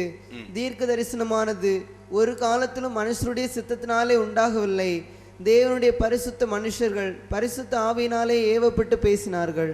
அப்போ வேதத்தில் உள்ள எந்த தீர்க்க தரிசனமும் அந்த மனுஷ சித்தத்தினால உண்டாகல. தேவனுடைய பரிசுத்த மனுஷர்கள் தான் பேசினார்கள். ஆனால் பரிசுத்த ஆவியினாலே ஏவப்பட்டு பேசினார்கள். அதனால தேவனுடைய வார்த்தை, பைபிள் வார்த்தையை நம்ம எப்படிதான் எடுக்கணும் சொல்லுங்க, தேவனுடைய வார்த்தையாக எடுக்கணும். இன்னும் பவுல் சொல்லுகிறதையும் வாசிப்போம். 2 தீமோத்தேயு 3 அதிகாரம் 16-17. வேத வாக்கியங்கள் எல்லாம் தேவ ஆவியினால் அருளப்பட்டிருக்கிறது. தேவனுடைய மனுஷன் தேறினவனாகவும் எந்த நற்கிரியையும் செய்ய தகுதியுள்ளவனாகவும் இருக்கும்படியாக அவைகள் உபதேசத்துக்கும் கடிந்து கொள்ளுதலுக்கும் சீர்திருந்தலுக்கும் நீதியை படிப்பித்தலுக்கும் பிரயோஜனம் உள்ளவைகளாய் இருக்கிறது. பவுல் சொல்லுகிறார், வேத வாக்கியங்கள் எல்லாம் தேவ ஆவியினாலே அருளப்பட்டிருக்கிறது. பாத்தீங்களா? இயேசு கிறிஸ்து சொன்ன சில வார்த்தைகளை நாம் படிக்கும் பொழுதும் அவரே யூதர்கள்ட்ட பேசுறார். வேதத்தில் இப்படி எழுதப்பட்டிருக்கிறதை கவனிக்கவில்லையா, ஆகமத்தில் இப்படி எழுதப்பட்டிருக்கிறதை கவனிக்கவில்லையான்னு சொல்லி பழைய ஏற்பாட்டில் உள்ள அந்த தீர்க்க தரிசனங்கள், அந்த ஆகம புஸ்தகங்களுக்கு அவரே அது தேவனுடைய வேதம் என்று அவர் அதுக்கு உறுதிப்பாடு கொடுக்கிறார். அப்போ இப்படி இந்த வார்த்தைகள் எல்லாம் இருக்கிறபடினாலே நாம் எப்பொழுதுமே வேதத்தை வாசிக்கும் பொழுது அது பரிசுத்த மனுஷர்கள் பேசின வார்த்தைகள் அல்லது எழுதின வார்த்தைகள், ஆனால் பரிசுத்த ஆவியினாலே ஏவப்பட்டு அவர்கள் எழுதியிருக்கிறார்கள், பேசியிருக்கிறார்கள். ஹல்லேலூயா. அதான் முக்கியம். அதே போல ஆவியை பெற்ற தேவ ஊழியர்கள் பேசும் பொழுதும் நாம் அந்த பேச்சு ஒரு மனுஷனுக்குரிய பேச்சு அல்ல, அதை நாம் தேவ வார்த்தையாக எடுத்துக்கொள்ள வேண்டும். அதே வேளையில மனுஷர்கள் பலதும் பேசுவார்கள். அதுக்கு பேஸ் நமக்கு பரிசுத்த வேதாகமம் நம்ம கையில இருக்கு. இந்த பரிசுத்த வேதாகமம் ஆகிய சட்ட புஸ்தகத்தை மிஞ்சி அதுக்கு வெளியே வித்தியாசமா முரண்பாடா பேசினா அதை ஏற்றுக்கொள்ள முடியாது. ஏன்னா இந்த காலத்துல நமக்கு பைபிளை கர்த்தர் எழுதி தந்துட்டதுனால நமக்கு ஒரு பேசிக் வந்துட்டு கையில. அதுக்கு முரண்பாடாக பேசுகிறது துருபதேசம், அதை ஏற்றுக்கொள்ள வேண்டிய அவசியம் இல்லை. ஆனால் பைபிளுக்கு ஒத்ததாக அதுக்கு முரண்படாததாக சொல்லப்படுகிற வார்த்தைகள், அதை நாம் தேவ வார்த்தைகளாக ஏற்றுக்கொள்ள வேண்டும். ஹல்லேலூயா. இதுதான் விசுவாசிகளுக்கு அடையாளம். அப்ப 3 காரியத்தை சொன்னேன். விசுவாசிகள் யார்? முதலாவது, சிலுவையை பற்றின உபதேசத்தை ஏற்றுக்கொண்டு ரட்சிக்கப்பட்டவர்கள் தான் விசுவாசிகள். 2வது, உலக ஞானம் இல்லாதபடி, உலக ஞானத்தினால் அல்ல, கிறிஸ்துவை தங்களுடைய ஞானமாக, நீதியாக, பரிசுத்தமாக, மீட்பாக கொண்டவர்கள் விசுவாசிகள். 3வது, தேவ வசனத்தை மனுஷர் வசனமாக இல்லாதபடி தேவ வசனமாகவே ஏற்றுக்கொண்டவர்கள் தான் யாரு? விசுவாசிகள். சரி, இனி இந்த விசுவாசிகள் செய்ய வேண்டியது என்ன? விசுவாசிகள் செய்வன யாவை? அதை குறித்து நாம் பார்க்கலாம். முதலாவது, இந்த விசுவாசிகள் செய்ய வேண்டிய காரியங்கள், அதாவது நிருபங்கள்ல நிறைய இருக்கு. அதெல்லாம் நம்ம இனி படிப்போம். விசுவாசிகளுடைய கடமைகள் அப்படி சப்ஜெக்ட் வரும் பொழுது அதை படிப்போம். ஆனால் இப்போ இந்த விசுவாசிகள் என்ற ஒரு டாபிக்ல எடுத்ததுனால விசுவாசிகள் என்ற வார்த்தை வர்றதை வச்சு தான் நான் அந்த பாகங்களை மட்டும்தான் சொல்லுகிறேன். மற்றபடி விசுவாசிகள் செய்ய வேண்டியது நிருபங்கள்ல கடல் போல நிறைய இருக்கிறது. இப்போ இந்த விசுவாசிகள் செய்ய வேண்டிய மிக முக்கியமான ஒரு சில காரியங்கள் நிருபங்களுக்கு வெளியே போய் பார்ப்போம். அப்போஸ்தலர் நடபடிகள் 2 அதிகாரத்திலே 37 முதல் 43 வரைக்கும் சொல்லி இருக்கிறது. அன்றைக்கு முதல் பிரசங்கம் பேதுரு பண்ணுகிறார். பரிசுத்தாவின் அபிஷேகம் பெற்று முதல் பிரசங்கம் பண்ணின உடனே 37ஆம் வசனம் மட்டும் வாசிங்க. இதை அவர்கள் கேட்டபொழுது இருதயத்திலே குத்தப்பட்டவர்களாகி பேதுருவையும் மற்ற அப்போஸ்தலரையும் பார்த்து, சகோதரரே, நாங்கள் என்ன செய்ய வேண்டும் என்றார்கள். சரி, இந்த பிரசங்கத்திலே இருதயத்தில் குத்தப்பட்டார்கள். இதுவரைக்கும் அந்த யூதேயாவிலே பலர் பிரசங்கம் பண்ணியிருக்கிறார்கள். பரிசேயர்கள், சதுசேயர்கள், அவர்களுடைய மார்க்க போதனைகள் எல்லாம் கொடுத்துக்கிட்டு தான் இருக்காங்க. தேவாலயத்தில் பிரசங்கம் நடக்குது, ஜெபாலயங்களில் பிரசங்கங்கள் நடக்கிறது, எல்லாம் நடந்து கொண்டு தான் இருக்கிறது. ஆனால் இந்த பேதுரு பரிசுத்த ஆவியின் வல்லமையோடு கூட பிரசங்கம் பண்ணின பொழுது ஒரு கூட்டம் ஜனங்களுடைய இருதயத்தில் என்ன பட்டுச்சான்? குத்தப்பட்டார்கள், உணர்த்தப்பட்டார்கள். நீங்கள் இயேசுவை கொலை செய்தீர்கள், அவர்தான் மேசியா என்று தெளிவாய் பேசினார். அப்பொழுது அவருடைய இருதயத்திலே குத்தப்பட்டு, இப்படி ஆகிப்போச்சு, நாங்கள் இயேசுவை மிஸ் பண்ணிட்டோம், இயேசு எங்கள் மத்தியில் வந்த பிறகும் நாங்கள் அவரை இயேசுவாக ஏற்றுக்கொள்ளாமல், மேசியாவாக ஏற்றுக்கொள்ளாமல் விட்டுட்டோம். இப்போ நாங்கள் இருதயத்தில் குத்தப்படுறோம், நாங்கள் என்ன செய்யணும், நாங்கள் என்ன செய்யணும்? அப்போ அவர் சொல்லுகிறார், 38 சொல்லுகிறார், பேதுரு அவர்களை நோக்கி, நீங்கள் மனம் திரும்ப வேண்டும். 7 காரியம் நீங்கள் செய்யணும். அதுதான் புதிய ஏற்பாட்டு விசுவாசிகளுக்கு அடிப்படை காரியங்கள். அதில் ஒன்று, நீங்கள் என்ன செய்ய வேண்டும்? மனம் திரும்பணும். மனம் திரும்பணும். இந்த இயேசுவுக்கு நேராக உங்கள் மனதை கொண்டு வாங்க. உலகத்துக்கு நேராக போய் கொண்டிருக்கிற உங்கள் மனதை முதலாவது திருப்பி இயேசுக்கு நேராக கொண்டு வாங்க. பாவத்துக்கு நேராக விரைந்து ஓடிக்கொண்டிருக்கிற உங்களுடைய மனதை, உங்கள் சிந்தையை திருப்பி இயேசுக்கு நேராக கொண்டு வாங்க. அது ஃபர்ஸ்ட் காரியம். அப்போ பாவத்துக்கு நேராய் ஓடி பாவத்தினால், பாவ சிந்தையினால் நிறைந்து கிடக்கிற நம்முடைய மனதை நாம் இயேசுவுக்கு நேராக திருப்பும் பொழுது அவரிடத்திலே நாம் வருகிறோம். இயேசுவே, நான் ஒரு பாவி வந்திருக்கிறேன் என்று சொல்லி நம்முடைய பாவங்களை அவரிடத்திலே என்ன செய்கிறோம்? அறிக்கை பண்ணுகிறோம். நான் பாவி என்று ஒத்துக்கொள்ளுகிறேன், என் பாவங்களை இயேசுவிடத்திலே அறிக்கை பண்ணுகிறேன். அப்பொழுது 1 யோவான் 1:7 இயேசு கிறிஸ்துவின் ரத்தம் சகல பாவங்களை நீக்கி நம்மை சுத்திகரிக்கும். 1 யோவான் 1:9 என்ன சொல்லுகிறது? நம்முடைய பாவங்களை நாம் அறிக்கையிட்டால் எல்லா நியாயத்தையும் நீக்கி நம்மை சுத்திகரிப்பதற்கு அவர் நீதியும், அவர் உண்மையும் நீதியும் உள்ளவராயிருக்கிறார். அல்லேலூயா. எனவே இந்த வார்த்தையின்படியாக நாம் மனம் திரும்பி இயேசுவிடத்தில் நான் ஒரு பாவி என்று சொல்லி அவரிடத்தில் வந்து மன்னிப்பு கேட்கும் பொழுது அவர் நம்முடைய பாவங்களை எல்லாம் மன்னித்து பாவ மன்னிப்பின் நிச்சயத்தை நம்முடைய இருதயத்துக்குள் தருகிறார். அப்போ நமக்கே நிச்சயம் வந்துடும், என்னுடைய பாவத்தை எல்லாம் இயேசு மன்னிச்சிட்டார். அந்த பாவ மன்னிப்பின் நிச்சயத்தின் காரணமா உள்ளத்துல ஒரு பெரிய சந்தோஷம் வரும். அது வரைக்கும் அந்த பாவத்து நிமித்தம் ஒரு துக்கம், ஒரு இருள் ஆட்கொண்டு இருக்கும். அந்த இருள் போயிடும், அந்த துக்கம் போயிடும், அந்த கட்டு மாறிடும், ஒரு விடுதலை, ஒரு சந்தோஷம் இது நம்முடைய உள்ளத்திலே வந்துவிடும். இதான் இந்த பாவ மன்னிப்பு அல்லது மனம் திரும்புதல் என்று சொல்லுகிறது. இதை விசுவாசிகள் என்று சொன்னால் அவர்கள் செய்ய வேண்டியது, இயேசுவை நான் விசுவாசித்துட்டேன், இயேசுடைய சிலுவை நான் விசுவாசித்துட்டேன்னா ஃபர்ஸ்ட் நீங்க செய்ய வேண்டியது என்ன? நீங்கள் மனம் திரும்ப வேண்டும். இரண்டாவது நீங்கள் செய்ய வேண்டியது என்ன? அடுத்து என்ன சொல்லுகிறார்? ஒவ்வொருவரும் பாவ மன்னிப்புக்கென்று இயேசு கிறிஸ்துவின் நாமத்தினாலே ஞான ஸ்நானம் பெற்றுக்கொள்ளுங்கள் சொல்றார். இதே தான் மார்க்கு சுவிசேஷம் 16:16 சொல்லப்பட்டிருக்கிறது. விசுவாசம் உள்ளவனாகி ஞானஸ்நானம் பெற்றவன் ரட்சிக்கப்படுவான். அப்ப விசுவாசத்துக்குள்ள வந்தாச்சு, விசுவாசியாக வந்தாயிற்று, விசுவாசித்தாயிற்று. அவர்கள்தான் மனம் திரும்பி அந்த பாவ மன்னிப்பின் நிச்சயத்தை பெற்றுக்கொள்ளணும். அடுத்தது அந்த விசுவாசத்திலே வந்தவர்கள் தான் ஞானஸ்நானம் பெறணும். இயேசுவை விசுவாசித்து விட்டேன், இயேசுடைய சிலுவை பற்றிய உபதேசத்தை முழுமையை நான் விசுவாசித்து ஏற்றுக்கொண்டிருக்கிறேன், ஆகவே நான் இப்பொழுது என்னுடைய பாவங்களை இயேசுவிடத்தில் அறிக்கை செய்து மன்னிப்பை முதலாவது பெற்றுக்கொண்டிருக்கிறேன். அடுத்தது நான் ஞானஸ்நானம் பெற வருகிறேன். விசுவாசம் உள்ளவன் ஆகி ஞானஸ்நானம் பெற்றவன் ரட்சிக்கப்படுவான், விசுவாசியாதவனோ ஆக்கினைக்குள்ளாக தீர்க்கப்படுவான் சொல்லியிருக்கு. அப்ப இந்த விசுவாசத்துக்குள் வந்தவர்கள் தான் இந்த பாவ மன்னிப்பாகிய மீட்பை பெற்றுக்கொண்டு அடுத்தது ஞானஸ்நானத்திற்குள்ள என்ன செய்ய வேண்டும்? கடந்து வர வேண்டும். ஞானஸ்நானம் என்பது பாவத்தை மன்னிக்கிற ஒரு எக்ஸசைஸ் அல்ல. ஞானஸ்நானம் என்பது பாவம் மன்னிக்கப்பட்டவர்கள் இயேசு கிறிஸ்துவோடு உடன்படிக்கை செய்கிறதை வெளிப்படுத்தி காட்டுகிற, வேதம் சொல்லுகிற, இயேசு சொன்ன ஒரு நிகழ்ச்சி. ஹல்லேலூயா. அதை புரிந்து கொள்ளும்.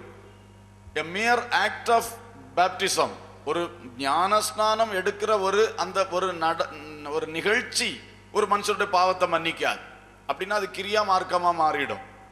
ஒருத்தன் குளத்துல ஆத்துல போய் முங்குனதுனால அவன் பாவம் மன்னிக்கப்பட்டது, அது கிரியா மார்க்கம். அதே மாதிரி ஞானஸ்நானத்தை தண்ணியில முங்குனதுனால அவன் பாவம் மன்னிக்கப்பட்டதுன்னு அர்த்தம் கிடையாது. பாவம் மன்னிக்கப்பட்டவன் தான் என்ன செய்யணும்? ஞானஸ்நானம் பெற வேண்டும். அதை நாம் நல்லா புரிந்து கொள்ளணும். அதனால இவங்க இப்போ நல்லா இருக்காங்க, ஆண்டவருக்குள்ள கூட்டத்துக்கு வர்றாங்க, இப்போ உடனே இவங்களுக்கு ஞானஸ்நானம் கொடுக்கணும் அப்படி நம்ம யாரும் நினைக்க கூடாது. முதல்ல அவங்க உள்ளத்துல இயேசுவை நல்லா விசுவாசிக்கிறாங்களா? இந்த சிலுவை பற்றிய உபதேசம் அவங்களுக்குள்ள வந்திருக்கா? அந்த சிலுவை பற்றிய உபதேசம்னா அந்த மாபெரும் ரட்சிப்பை பற்றின ரகசியம் தெரிஞ்சாச்சா? அப்புறம் தங்களுடைய பாவம் மன்னிக்கப்பட்டிருக்கா? ஞானஸ்நானத்துல அதுதானே கொஸ்டின் பண்ணுவோம். உங்க பேர் என்ன? அடுத்து என்ன கேட்போம்? உங்கள் பாவங்களை எல்லாம் இயேசு மன்னித்திருக்கிறார் என்ற நிச்சயம் உங்களுக்கு இருக்கிறதா? அது உள்ளவங்களுக்கு தான் நம்ம கொடுக்க முடியும். அதனால ஃபர்ஸ்ட் அதைத்தான் நம்ம பார்க்கணும். ஞானஸ்நானம் எடுக்கணும்னு சொன்னா முதல்ல மனம் திரும்பி பாவ மன்னிப்பாகிய மீட்பை அவங்க பெற்றுக்கணும். மனசுக்குள்ள அந்த உள்ளத்துல சரியான பாவ அறிக்கை செய்து பாவ மன்னிப்பாகிய மீட்பை இயேசுடத்துல பெற்றுக்கொள்ளணும். இந்த இயேசுடைய சிலுவை பற்றின உபதேசத்தினுடைய காரியங்களை அவங்க புரிஞ்சு இந்த இயேசுக்காய் வாழ விசுவாசத்தை ஏற்றுக்கொள்ளணும். அவர்கள் தான் இனி இயேசுடைய கைப்பிடிக்க போறாங்க. அதுதான் ஞானஸ்நானம். அதுதான் அந்த ஆவிக்குரிய அர்த்தம். தண்ணியில மூழ்கி எழும்பும் பொழுது வேதம் சொல்லுது, அவங்க தண்ணியில முழுகும் பொழுது கிறிஸ்துவின் மரண சாயலில் இணைக்கப்படுகிறார்கள். தண்ணீரிலிருந்து எழும்பி வரும் பொழுது கிறிஸ்துவின் உயிர்த்தெழுதலின் சாயலிலே இணைக்கப்படுகிறார்கள். 1 பேதுரு 3:19 18-19 அதிலே சொல்லுகிறது, நல்மனசாட்சியின் உடன்படிக்கை, இயேசு கிறிஸ்துவோடு செய்கின்ற நல்மனசாட்சியின் உடன்படிக்கை, அதை செய்யணும். அப்போ விசுவாசி என்கிற நிலையில் வருகிறவர்கள் தான் இந்த அனுபவத்திலே வருவார்கள். இனி மூன்றாவது இவர்கள் செய்ய வேண்டியது, பேதுரு லிஸ்ட் போட்டிருக்கிறார், லிஸ்ட் போட்டே அழகா சொல்லிட்டார். 3வது பரிசுத்த ஆவியின் வரத்தை பெறுவீர்கள். பவுலும் அதை சொல்லுகிறார். எபேசியர் 1:13 வாசிங்க.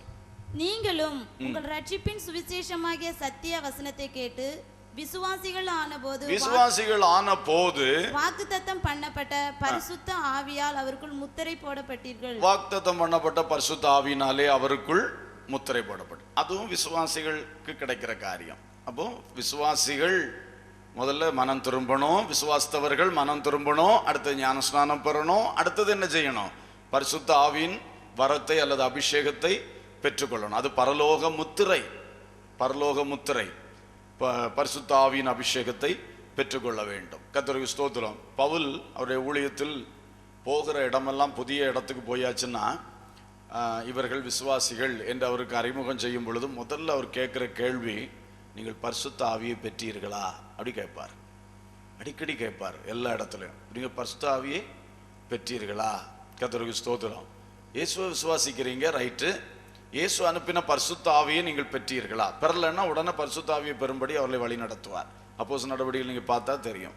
பவுலுடைய ஊழியத்திலே, பேதுருடைய ஊழியத்திலும் அப்படிதான். பேதுரு கொர்நேலியுடைய வீட்டில் பிரசங்கம் பண்ணி கொண்டிருக்கும் பொழுதே பரிசுத்த ஆவியானவர் என்ன செய்துட்டார்? மக்கள் மேலே இறங்கிட்டார்னு சொல்லியிருக்கு. ஆகவே இப்படிப்பட்ட அனுபவம். இதுல இனி பாவ மன்னிப்பு அல்லது மனம் திரும்புதல், ஞானஸ்நானம், அபிஷேகம், இது இந்த 1, 2, 3 தான் நடக்கும்னு நினைக்க கூடாது. சிலருக்கு மனம் திரும்பின உடனே பரிசுத்த ஆவியின் அபிஷேகமும் என்ன செய்திடும்? கிடைச்சிரும். அதுக்கு பிறகு ஞானஸ்நானம் எடுக்கணும். அது இந்த 1, 2, 3 என்ற வரிசையில தான் நடக்கும்னு கிடையாது. விசுவாசிகள் ஆன உடனே அவர்களுடைய தாகத்தை பொறுத்து கர்த்தர் உடனே என்ன செய்கிறார்? அபிஷேகத்தை கொடுக்கிறார். சிலர் ஞானஸ்நானம் பெற்ற பிறகு அதை பெற்றுக்கொள்றாங்க, சிலர் அதுக்கு முன்னாடியும் பெற்றுக்கொள்வாங்க. அதனால காரியம் இல்லை. மனம் திரும்பி அபிஷேகம் பெற்றுக்கொண்டேன், இதுவரை நான் முழுகி ஞானஸ்நானம் பெறவில்லை என்ற கட்டாயமா இனி தாமதம் இல்லாம நீங்க ஞானஸ்நானம் பெற்றுக்கொள்ள வேண்டும். இனி அடுத்தது பேதுரு என்ன சொல்லுகிறார்? வாசியுங்கள். இன்னும் அநேக வார்த்தைகளாலும் சாட்சி கூறி மாறுபாடுள்ள இந்த சந்ததியை விட்டு விலகி உங்களை ரட்சித்துக் கொள்ளுங்கள் என்றும் புத்தி சொன்னார். மாறுபாடுள்ள இந்த சந்ததியை விட்டு விலகி உங்களை ரட்சித்துக் கொள்ளுங்கள். இந்த விட்டு விலகுதல் என்பதான் வேறுபடுதல். விட்டு விலகுதல், சில காரியங்களை விட்டு விலகணும். இந்த சந்ததி மனிதர்கள் மாறுபாடான வாழ்க்கை முறைகளை வைத்திருக்கிறார்கள். அவர்களை, அந்த மாறுபாடான வாழ்க்கை முறைகளை எல்லாம் விட்டு, அந்த மாதிரி ஆட்களை விட்டு என்ன செய்ய வேண்டும்? அவர்களோடு உள்ள ஐக்கியங்கள், அதை விட்டு நீங்கள் என்ன செய்யணும்? விலகணும். விட்டு விலகணும். விலகி உங்களை ரட்சித்துக் கொள்ளுங்கள். அல்லேலூயா. உதாரணமாக சிகரெட் பிடிக்கிற ஒரு நபர், அவருக்கு ஒரு ஃப்ரெண்ட்ஷிப் உண்டு. அந்த கூட்டம் சேர்ந்து நல்லா சிகரெட் குடிப்பார்கள், இல்லைன்னா கள்ளு குடிப்பார்கள். இப்போ இவர் அதிலிருந்து இயேசு கிறிஸ்துக்குள்ள மனம் திரும்பி இந்த அனுபவத்தில் வந்துட்டார். இப்போ வந்த பிறகு திரும்பவும் அவங்களோடையே தன்னுடைய கூட்டுக்கட்டை வைத்து கொண்டு இருந்தாருன்னா எத்தனை நாளைக்கு இவர் நிற்பார்? நிற்க மாட்டார். அதனால அந்த ஐக்கியத்தை விட்டு இவர் இப்போ என்ன செய்யணும்? அவர் விட்டு விலகணும்.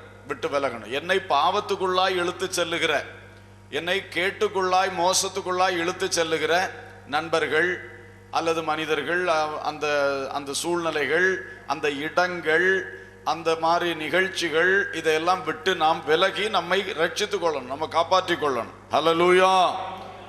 இதை சிலர் செய்யாம இருக்கும் பொழுது நிற்க முடியாது.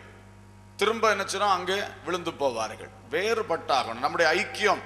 இனி நம்ம விசுவாசம் வந்தாச்சு இயேசு மேல, அப்ப விசுவாசிகளோட நம்முடைய ஐக்கியத்தை வைக்கணும். விசுவாசிகளோட நம்முடைய ஐக்கியத்தை வைத்து அந்த விசுவாசத்திலே வளர்ந்து இன்னும் முன்னேறுவதற்காக நாம் பிரயாசப்படணும். இன்னும் அவிசுவாசிகளோடும் பாவத்துக்கு நேராக நம்மளை இழுத்து செல்லுகிறவர்களோடும் நம்முடைய ஐக்கியத்தை வைத்து கொண்டிருந்தால் கண்டிப்பாக இந்த வழியிலே, விசுவாச வழியிலே நாம் என்ன செய்ய முடியாது? முன்னேற முடியாது. அதனால எல்லாத்தையும் சண்டை போடணும்னு கிடையாது, அவங்களோட பேசக்கூடாது அப்படின்னு கிடையாது. அந்த ஐக்கியம், இந்த ஃபெல்லோஷிப், அந்த மாதிரிப்பட்ட ஐக்கியங்கள் அங்கே வைக்கக்கூடாது. மற்றபடி பழகுறோம், பேசுகிறோம், யாவரோடும் அன்பா இருக்கணும்னு வேதம் சொல்லுது. எல்லாரும் நம்மகிட்ட பேசக்கூடிய அளவுக்கு, நாம் எல்லாத்தையும் பேசக்கூடிய அளவுக்கு நல்ல பழக்க வழக்கத்தை வச்சிருக்கணும். அப்போ தான் நல்ல சாட்சி இருக்கும், இயேசுவை பற்றி மற்றவங்களுக்கு சொல்லவும் முடியும். ஆனால் இந்த மாதிரிப்பட்ட இந்த நெருங்கின ஐக்கியங்களை யாரோட என்ன செய்திருக்க கூடாது? வைத்திருக்க கூடாது. அதையும் பவுலும் சொல்லுகிறார். 2 கொரிந்தியர் 6ஆம் அதிகாரம் 14 சொன்னார், அந்நிய நுகத்திலே அவிசுவாசிகளுடன் பிணைக்கப்படாதிருப்பீர்களாக. அவிசுவாசிகளுடனே பிணைக்கப்படாதிருப்பீர்களாக. அப்ப கல்யாணம், விவாகம், இந்த அனுபவத்துக்குள் வந்த விசுவாசி இந்த அனுபவத்துக்குள் வராத ஒரு அவிசுவாசியை கல்யாணம் பண்ணக்கூடாது. அந்த நுகத்துல போய் நீங்க என்ன செய்ய பிணைக்கப்பட கூடாது. நம்ம கவனமாக இருக்க வேண்டும். ஏன்னா நிச்சயமா நிற்க முடியாது. விசுவாசத்துல வந்த பிறகு விசுவாசத்துல இல்லாத ஒரு ஆணையோ அல்லது ஒரு பெண்ணையோ விவாகம் பண்ண போனா கண்டிப்பா இந்த நபர் விசுவாசத்துல நிற்கவோ வளரவோ முடியாது. அதனாலதான் சொல்லிட்டார், அதை விட்டு வேறுபட்டாகணும்.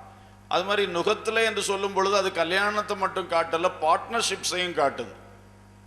லைஃப், வாழ்க்கை பார்ட்னர் கல்யாணம், பிசினஸ் பார்ட்னர்ஷிப்ஸும் இருக்கிறது. இதுலையும் கொஞ்சம் கவனமாக நாம் இருக்க வேண்டியது அவசியம். எங்கேயும் போய் அவர்களோடு கூட நாம் ஒரு நுகத்திலே பிணைக்கப்பட்டால் நிச்சயமா அவங்களுடைய அந்த லைன் ஆஃப் தாட்ஸ், அவங்களுடைய அந்த சிந்தனை வழிகள் எல்லாம் வித்தியாசமாக தான் இருக்கும். நம்ம தெய்வீகத்துக்கு ஏற்றதா இருக்காது. அப்ப நம்ம அதுல நல்ல முறையில் கிறிஸ்துவுக்கு சாட்சியாக நின்று கொள்ள முடியாது. அநேக கஷ்டங்கள் அதுல வரும். ஆகவே நாம் அந்த விஷயத்திலும் கவனிக்கணும். இப்படி ஆன பிறகு நாம் அடுத்த ஒரு பார்ட்னர்ஷிப்புகளுக்குள்ளெல்லாம் போகும் பொழுது ஞானத்தோடு இருந்து, நமக்கு விசுவாச வாழ்க்கை முக்கியம், பணம் ரெண்டாவது, பிசினஸ் ரெண்டாவது, முதலாவது ஸ்பிரிச்சுவல் லைஃப், நம்ம பரலோகம் போய் சேரணும். அதை முக்கியப்படுத்துறதுனால அதுக்கு தகுந்தா போல, அதுக்கு ஒரு தீமையை உண்டாக்காத அளவில் தான் மற்றுள்ள எல்லாவற்றையும் நாம் வைத்து கொள்ளணும்.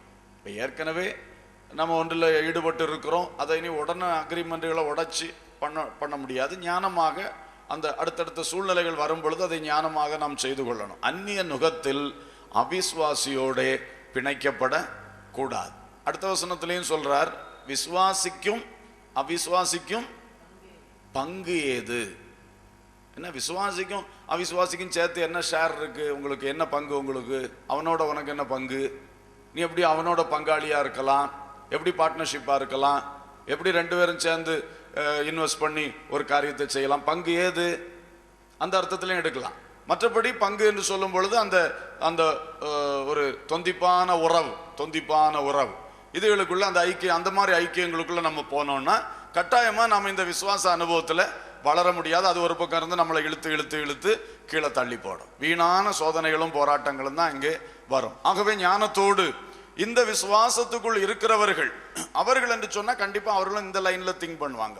ஓ, ஆண்டவருடைய இயேசு கிறிஸ்துடைய கிருபையை நம்ம இழந்து போகக்கூடாது, பார்த்தீங்களா, நம்ம இப்படி செய்வோம், அப்படி செய்யண்டா. 2 ஒருமனமா போக முடியும். மற்றது கண்டிப்பா ஒருமனமாக என்ன செய்ய முடியாது, போக முடியாது. எனவே இப்படிப்பட்ட காரியங்களுக்கு தான் வேறுபடணும். வேதம் நிறைய சொல்லுது.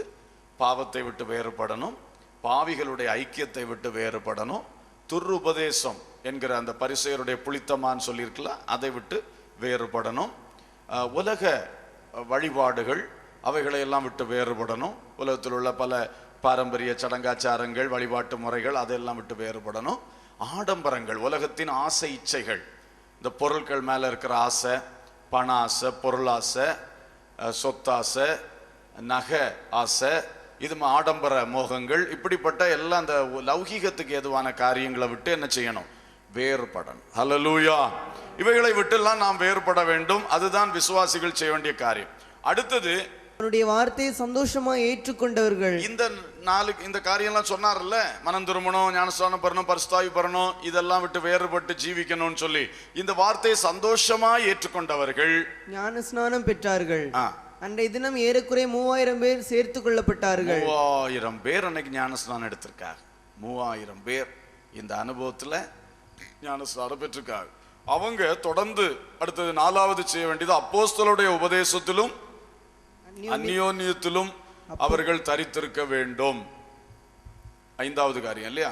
5வது அப்போஸ்தலருடைய உபதேசம் அண்ட் அந்யோன்யம், ஃபெல்லோஷிப். இவங்க என்ன செய்யணும்? சபையில சேரணும்.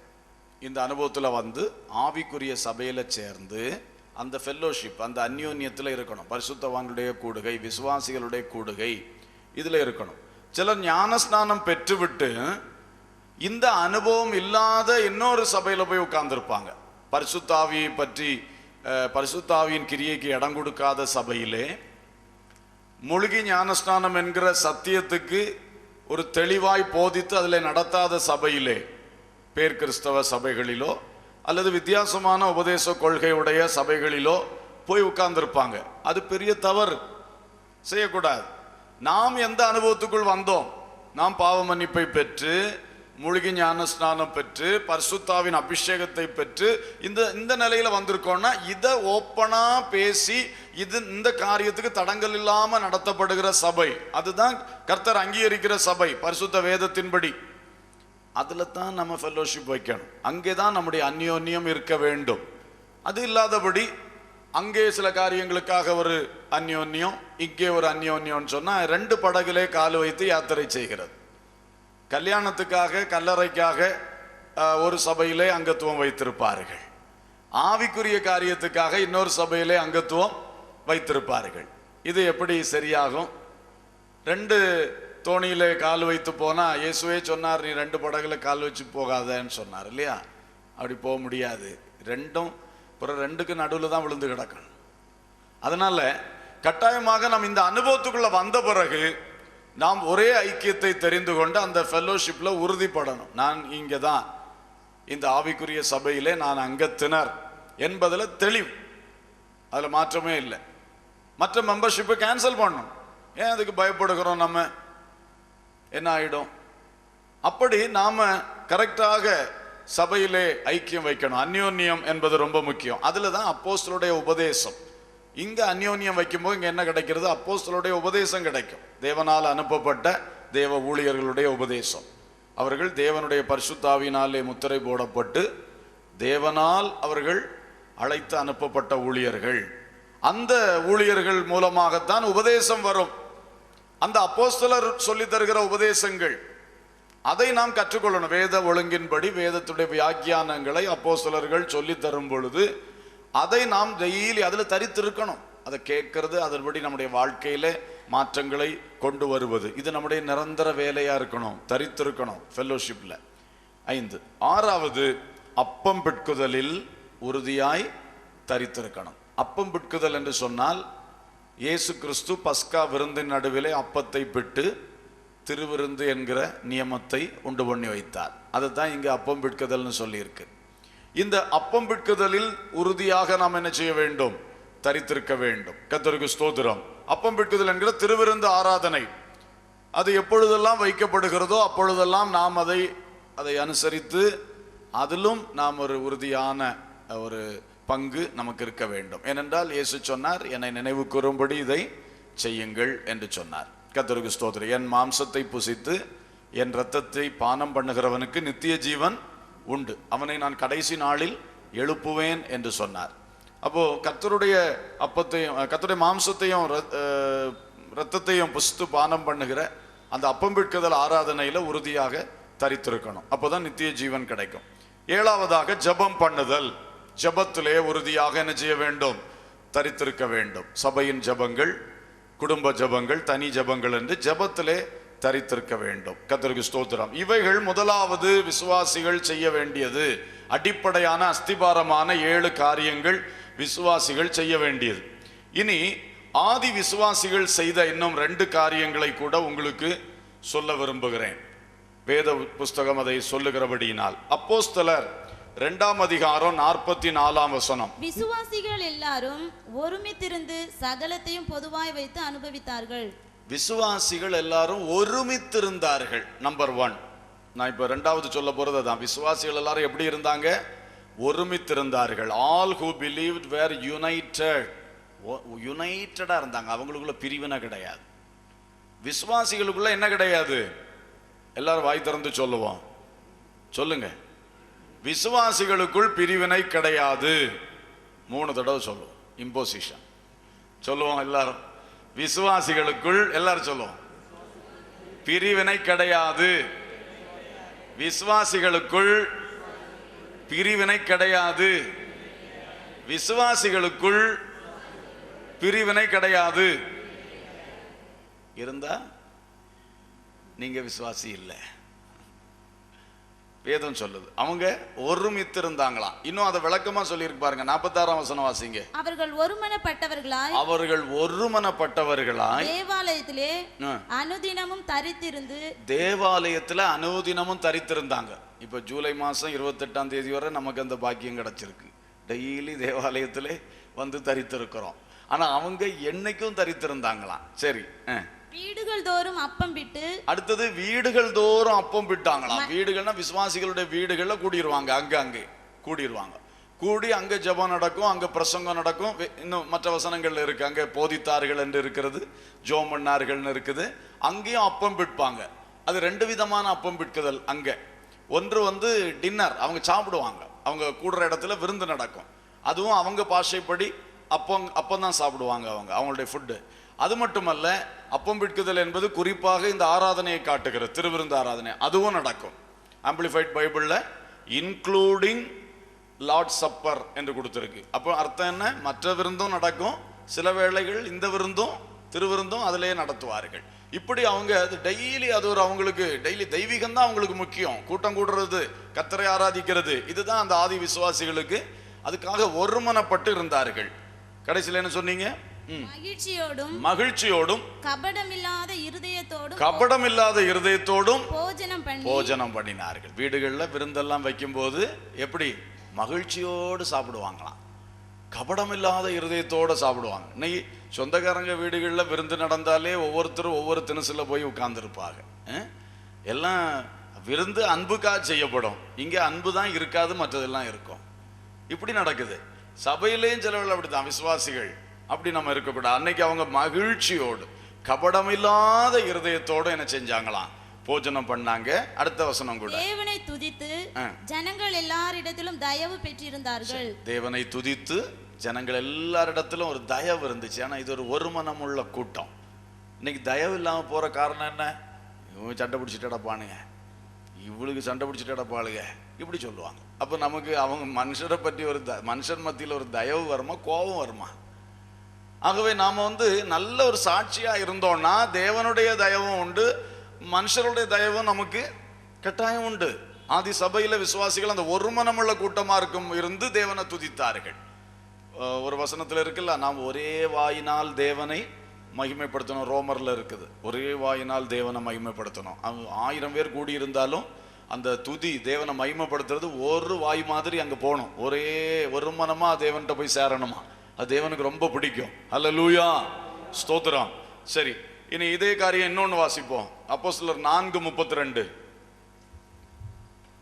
விசுவாசிகளாகிய திரளான கூட்டத்தார் ஒரே இருதயமும் ஒரே மனமும் உள்ளவர்களாய் இருந்தார்கள். எப்படி? 3000 சொல்லி இருந்து அப்புறம் ஏற்கனவே 120 பேர் மேல் வீட்டரில் கூடுனது, 3120. அதுக்கு பிறகு 5ஆம் அதிகாரத்தில் வரும்பொழுது இன்னொரு 5000 சேர்ந்தது. சரி, இந்த வசனம் 4ஆம் அதிகாரத்தில் சொன்னனால ஒரு 3120ன்னு வச்சுக்குவோம். அதுக்கிடையில வந்துட்டே இருந்திருக்கும். ஏன்னா அனுதினமும் சபையில சேர்க்கப்பட்டாருன்னு சொல்லியிருக்குல்ல, அப்போ நம்பர் ஏறிட்டே தான் இருந்திருக்கும். நான் சும்மா ஒரு பேச்சுக்கு சொல்றேன். இந்த 3000 120 ஒரே இருதயம். எப்படி? இத்தனை பேருக்கும் ஒரே இருதயம், ஒரே மனம். எப்படி பாருங்க. அதுதான் அந்த விசுவாசிகள் என்கிற கூட்டம். ஹல்லேலூயா. விசுவாசிகள் என்ற கூட்டம், ஒரு மனம். இனி அவங்க இன்னொன்று செய்தது 4ஆம் அதிகாரம் 23 - 31 வரைக்கும் சொல்லியிருக்கு. ஒருமனப்பட்டு ஜெபம் பண்ணாங்க. இந்த ஆலோசனை சங்கத்தில் பேதுரு போன்ற அப்போஸ்தலர்களை கூப்பிட்டு யூதர்கள் மிரட்டி நீ சுவிசேஷம் சொல்லக்கூடாதுன்னு சொல்லி அனுப்புனாங்க. உடனே அந்த நியூஸை வந்து சபையில் சொன்ன உடனே எல்லாம் ஒருமனப்பட்டு கூட்டிட்டாங்க. சியோன் மலைக்காக ஜெபிப்போன்னு சொன்னா எத்தனை பேர் வந்தாங்க? கிருபைனால ஒரு 100 பேர் வந்திருப்பாங்களா? நானே வரலையே, என்கிட்ட கேட்காருன்னு சொல்லு நினைக்குதியே. 2-3 நாளைக்கு முன்னால கூட்டணும்ல, ஒரு 100-150 வந்திருக்குமோ தெரியல. சரி, ஆனா அன்னைக்கு பேதுரு இப்படி ஒரு அனௌன்ஸ்மெண்ட் கொடுத்தாரு, எங்களை கூப்பிட்டு இப்படியாக மிரட்டி அனுப்புனாங்க. சொன்னதுதான் உண்டு, அப்படியே எல்லாம் கூடி வந்தாச்சு. திரளான கூட்டத்தார் வந்து ஜெபம். எப்படி? அவர்கள் ஜெபித்த பொழுது அவர்கள் இருந்த இடம் சொல்லுங்க அசைந்தது. கர்த்தருக்கு ஸ்தோத்திரம். அப்படிப்பட்ட ஜெபம் நடந்திருக்கு. என்ன கட்டடமோ தெரியல, என்ன விதமான கட்டடமோ தெரியல. மர கட்டடமா இல்லை எந்த கட்டடமே அசைஞ்சிச்சா? ஏன்னா வெளிநாடுகளில், அமெரிக்கா போன்ற நாடுகள்லாம் எல்லாம் ஒரு மாதிரிப்பட்ட கட்டடங்கள் எல்லாம் மரத்திலேயே செஞ்சு வச்சிருக்கிறான், மர கட்டடங்கள். அப்போ பாருங்க, அப்படிதான் அசைஞ்சிச்சா இல்லை வேற எதுவும் கட்டடமா? எப்படியோ இருந்த இடம் என்ன செஞ்சிருச்சு? அவ்வளவு பிரேயர். ஹல்லேலூயா. அவர்கள் கூடியிருந்த இடம் அசைந்தது. அப்படி வல்லமையான ஜெபம், ஒருமனமான ஜெபம். அப்ப இந்த மாதிரி தான் விசுவாசிகள் உடைய ஒருமனம். அவர்கள் ஒருமித்திருந்தார்கள். முதலாவது விசுவாசிகள் உபதேசத்துக்கு கீழ்ப்படியணும். இரண்டாவது விசுவாசிகள் எப்படி இருக்கணும்? ஒருமனமா இருக்கணும், ஒன்னஸ். இனி மூன்றாவது அப்போஸ்தலர் 2:44 உள்ள 2வது பகுதியை வாசிங்க. சகலத்தையும் பொதுவாய் வைத்து அனுபவித்தார்கள். விசுவாசிகள் சகலத்தையும் பொதுவாக வைத்து அனுபவித்தார்கள். சகலத்தையும் they had everything in common. எல்லாத்தையும் பொதுவா வச்சு அனுபவிச்சாங்களா? 45ஆம் வசனம். காணியாட்சிகளையும் ஆஸ்திகளையும் விற்று ஒவ்வொருவனுக்கும் தேவையானதற்கு தக்கதாக அவைகளில் எல்லாருக்கும் பகிர்ந்து கொடுத்தார்கள். எப்படி பாருங்க, அவரவர் தங்களுடைய, இங்கிலீஷ்ல போட்டிருக்கு they sold their possessions. அவங்களுக்கு இருந்தது, அதாவது both their landed property and their movable goods. landed property ன்னு சொல்லும் பொழுது இந்த அசையா சொத்துக்கள், கட்டடம், நிலம் போன்றவைகள். மூவபிள் குட்ஸ்னா ஃப்ரிட்ஜு, வாஷிங் மெஷின், இப்படிப்பட்ட ஐட்டம், பைக்கு, காரு, இதெல்லாம் என்னது? அசையும் பொருட்கள். இதெல்லாம் அசையாத பொருட்கள். இந்த ரெண்டையும் விற்றாங்களாம். ரெண்டையும் விற்று எல்லாத்தையும் கொண்டு வந்து இல்லாதவர்களுக்கு என்ன செய்தாங்களாம்? பகிர்ந்து கொடுத்தார். Distributed the price among all according as any had need. அந்த பணத்தை, விற்று கொண்டு வந்த பணத்தை எல்லாருக்கும் அவரவர் தேவைக்கு தக்கதான் என்ன செய்தாங்களாம்? கொடுத்தாங்களாம். எப்படி இருக்கு இது? இதே பைபிள் எழுதியிருக்கதான் நான் சொல்றேன். கர்த்தருக்கு ஸ்தோத்திரம். பாருங்கள், அவர்கள் விற்று கொடுத்தார்கள். இனி இதே வசனம் 4:32 வாசிங்க. விசுவாசிகளாகிய திரளான கூட்டத்தார் ஒரே இருதயமும் ஒரே மனமும் உள்ளவர்களாய் இருந்தார்கள். ஒருவனாகிலும் தனக்குள்ளவைகளில் ஒன்றையும் தன்னுடையதென்று சொல்லவில்லை. ஒருவனாகிலும் தனக்குள்ளவைகளில் ஒன்றையும் தனக்குள்ளதென்று சொல்லவில்லை. சகலமும் அவர்களுக்கு பொதுவாய் இருந்தது. சகலமும் பொதுவாய் இருந்தது. 34. நிலங்களையும் வீடுகளையும் உடையவர்கள் அவைகளை விற்று விற்கப்பட்டவைகளின் கிரயத்தை கொண்டு வந்து அப்போஸ்தலருடைய பாதத்திலே வைத்தார்கள். அவனவனுக்கு தேவையானதற்கு தக்கதாய் பகிர்ந்து கொடுக்கப்பட்டது. அவர்களில் ஒருவனுக்கும் ஒன்றும் குறைவாய் இருந்ததில்லை. கர்த்தருக்கு ஸ்தோத்திரம். எப்படி பாருங்க, விசுவாசிகள் எல்லாவற்றையும் பொதுவாக வைத்து என்ன செய்தார்கள்? அனுபவித்தார்கள். இது ஒரு பெரிய ஒரு சமநிலை பிரமாணம். கம்யூனிஸ்டுகாரர்கள் பொது உடைமை கொள்கைன்னு சொல்லுவாங்க. பாருங்க, அவர்கள் அதை சாதிக்க முடியலை. ஆனா இயேசு கிறிஸ்துவின் மார்க்கத்தில் ஆதி சபை அதை சாதித்தது. அல்லேலூயா. ரொம்ப ஆச்சரியமான காரியம். இன்னைக்கு இதெல்லாம் பிரசங்கம் பண்ண முடியாது. இன்னைக்கு நம்ம எதுக்கு சொல்றோம்? ஊழியக்காரங்களுக்கு மட்டும் அழுத்தி அழுத்தி சொல்லிக்கொண்டே இருக்கிறோம். ஊழியர்கள் ஊழியத்துக்கு வரும் பொழுது உங்கள் சொத்துக்கள், சுதந்திரங்கள் எல்லாம் விட்டு விட்டு வாருங்கள், இல்லாவிட்டால் விற்று பணத்தை கொண்டு வந்து ஊழியத்தில் போடுங்க. அதுல எத்தனை பேர் செய்கிறார்கள்? அவரவர் தனக்குள்ளதை அப்படி பிடிச்சுக்கணும். அதுக்கு மேல கர்த்தாவே தாரும், கர்த்தாவே தாரும், வாயை விரிவா திறக்கணும். கை திறக்க முடியல, கையில இருக்குல்ல, என்ன சங்கடம். இப்படித்தான் இன்னைக்கு நடந்து கொண்டே இருக்கு. கர்த்தருக்கு ஸ்தோத்திரம். கர்த்தர் கிருபையா இருப்பாராக. நாம் இவைகளை குறித்து இது பைபிள்ல எழுதியிருக்கிறதுனால நம்ம இவைகளை சிந்திக்கணும். சரி, இல்லாதவர்களை காண்கிறோம், ஏன் கொஞ்சம் உதவி செய்யக்கூடாது? நமக்குள்ளதை இல்லாதவர்களுக்கு கொஞ்சம் ஏன் பகிர்ந்து கொடுக்க கூடாது? எல்லாம் எனக்கு எனக்கு எனக்கு என்கிற சுயநலம். அன்னைக்கு அந்த ஆதி விசுவாசிகளுக்கு அந்த சுயநலம் என்பது 100% உடைக்கப்பட்டது. 100க்கு 100 உடைக்கப்பட்டதுனால தான் அவங்க இப்படி செஞ்சாங்க. அல்லேலூயா. இதுல ஒரு காரியம் கூட இருக்கு.